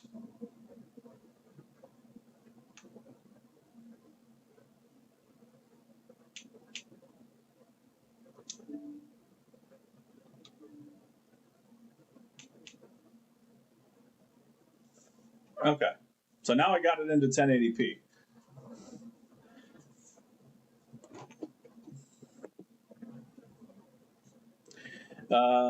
Yeah, no, I probably should make a couple of you mods, but I can make Ace a mod and he can just destroy everything. I can make Trick a mod and he'll just destroy everything.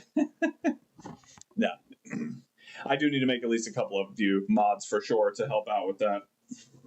Okay, so now that we've got it in 1080p, let's power it down.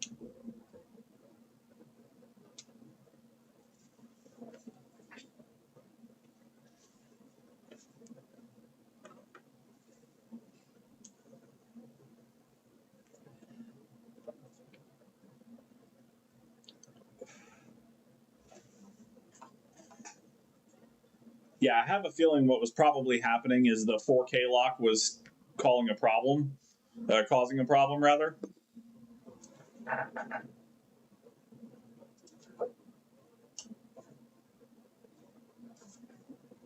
All right, let's see now. We'll just power it on normally. Oh, hang on. Let's shut it down all the way. I don't trust that that didn't do the job. That it's not just still sitting. All right, so disconnect power. I didn't trust that it was still in standby mode from the previous power on.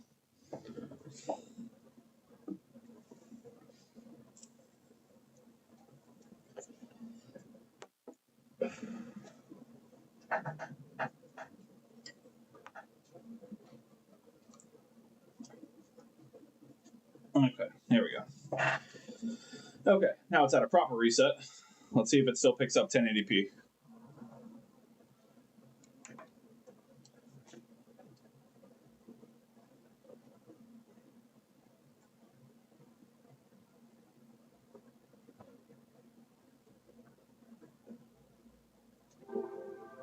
Yeah, it does. Okay.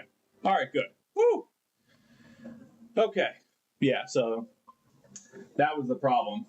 Was it was still trying to pick up 4K because it hadn't been reset properly because I had it set to HDMI with a setting of 4K the last time I did this. So that was the problem. Okay, so this is going to be in good shape. I can't test 4K on this TV, obviously, because I don't. This is not a 4K TV, but I will test it tomorrow and make sure it works in 4K. And of course, I'll update on my Facebook and YouTube to make sure that you guys know that it did come out okay. I never did hear back from my other customer about the HDMI port and the shorted capacitor. So I'm going to have to keep that apart until I hear from him probably tomorrow at some point. And then we'll go from there. So sorry about the random racist outburst, apparently. Didn't realize I'd reached that level of success here on YouTube, but here we are.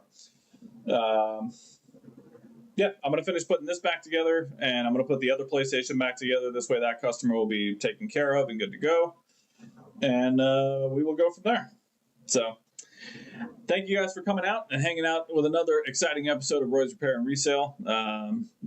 I'm going to get all of this at BW. Ah, yes, BWE takes his revenge, one content creator at a time. Anywho, I'm going to get this put back together and I'm going to bed. Thank you guys for coming and hanging out. I really appreciate it. And I need to get back on my other screen before I say this. Otherwise, we're going to do that awkward thing where I say goodbye and then we walk in the same direction leaving, and that's no good for anybody. All right, there we go. All right, excellent.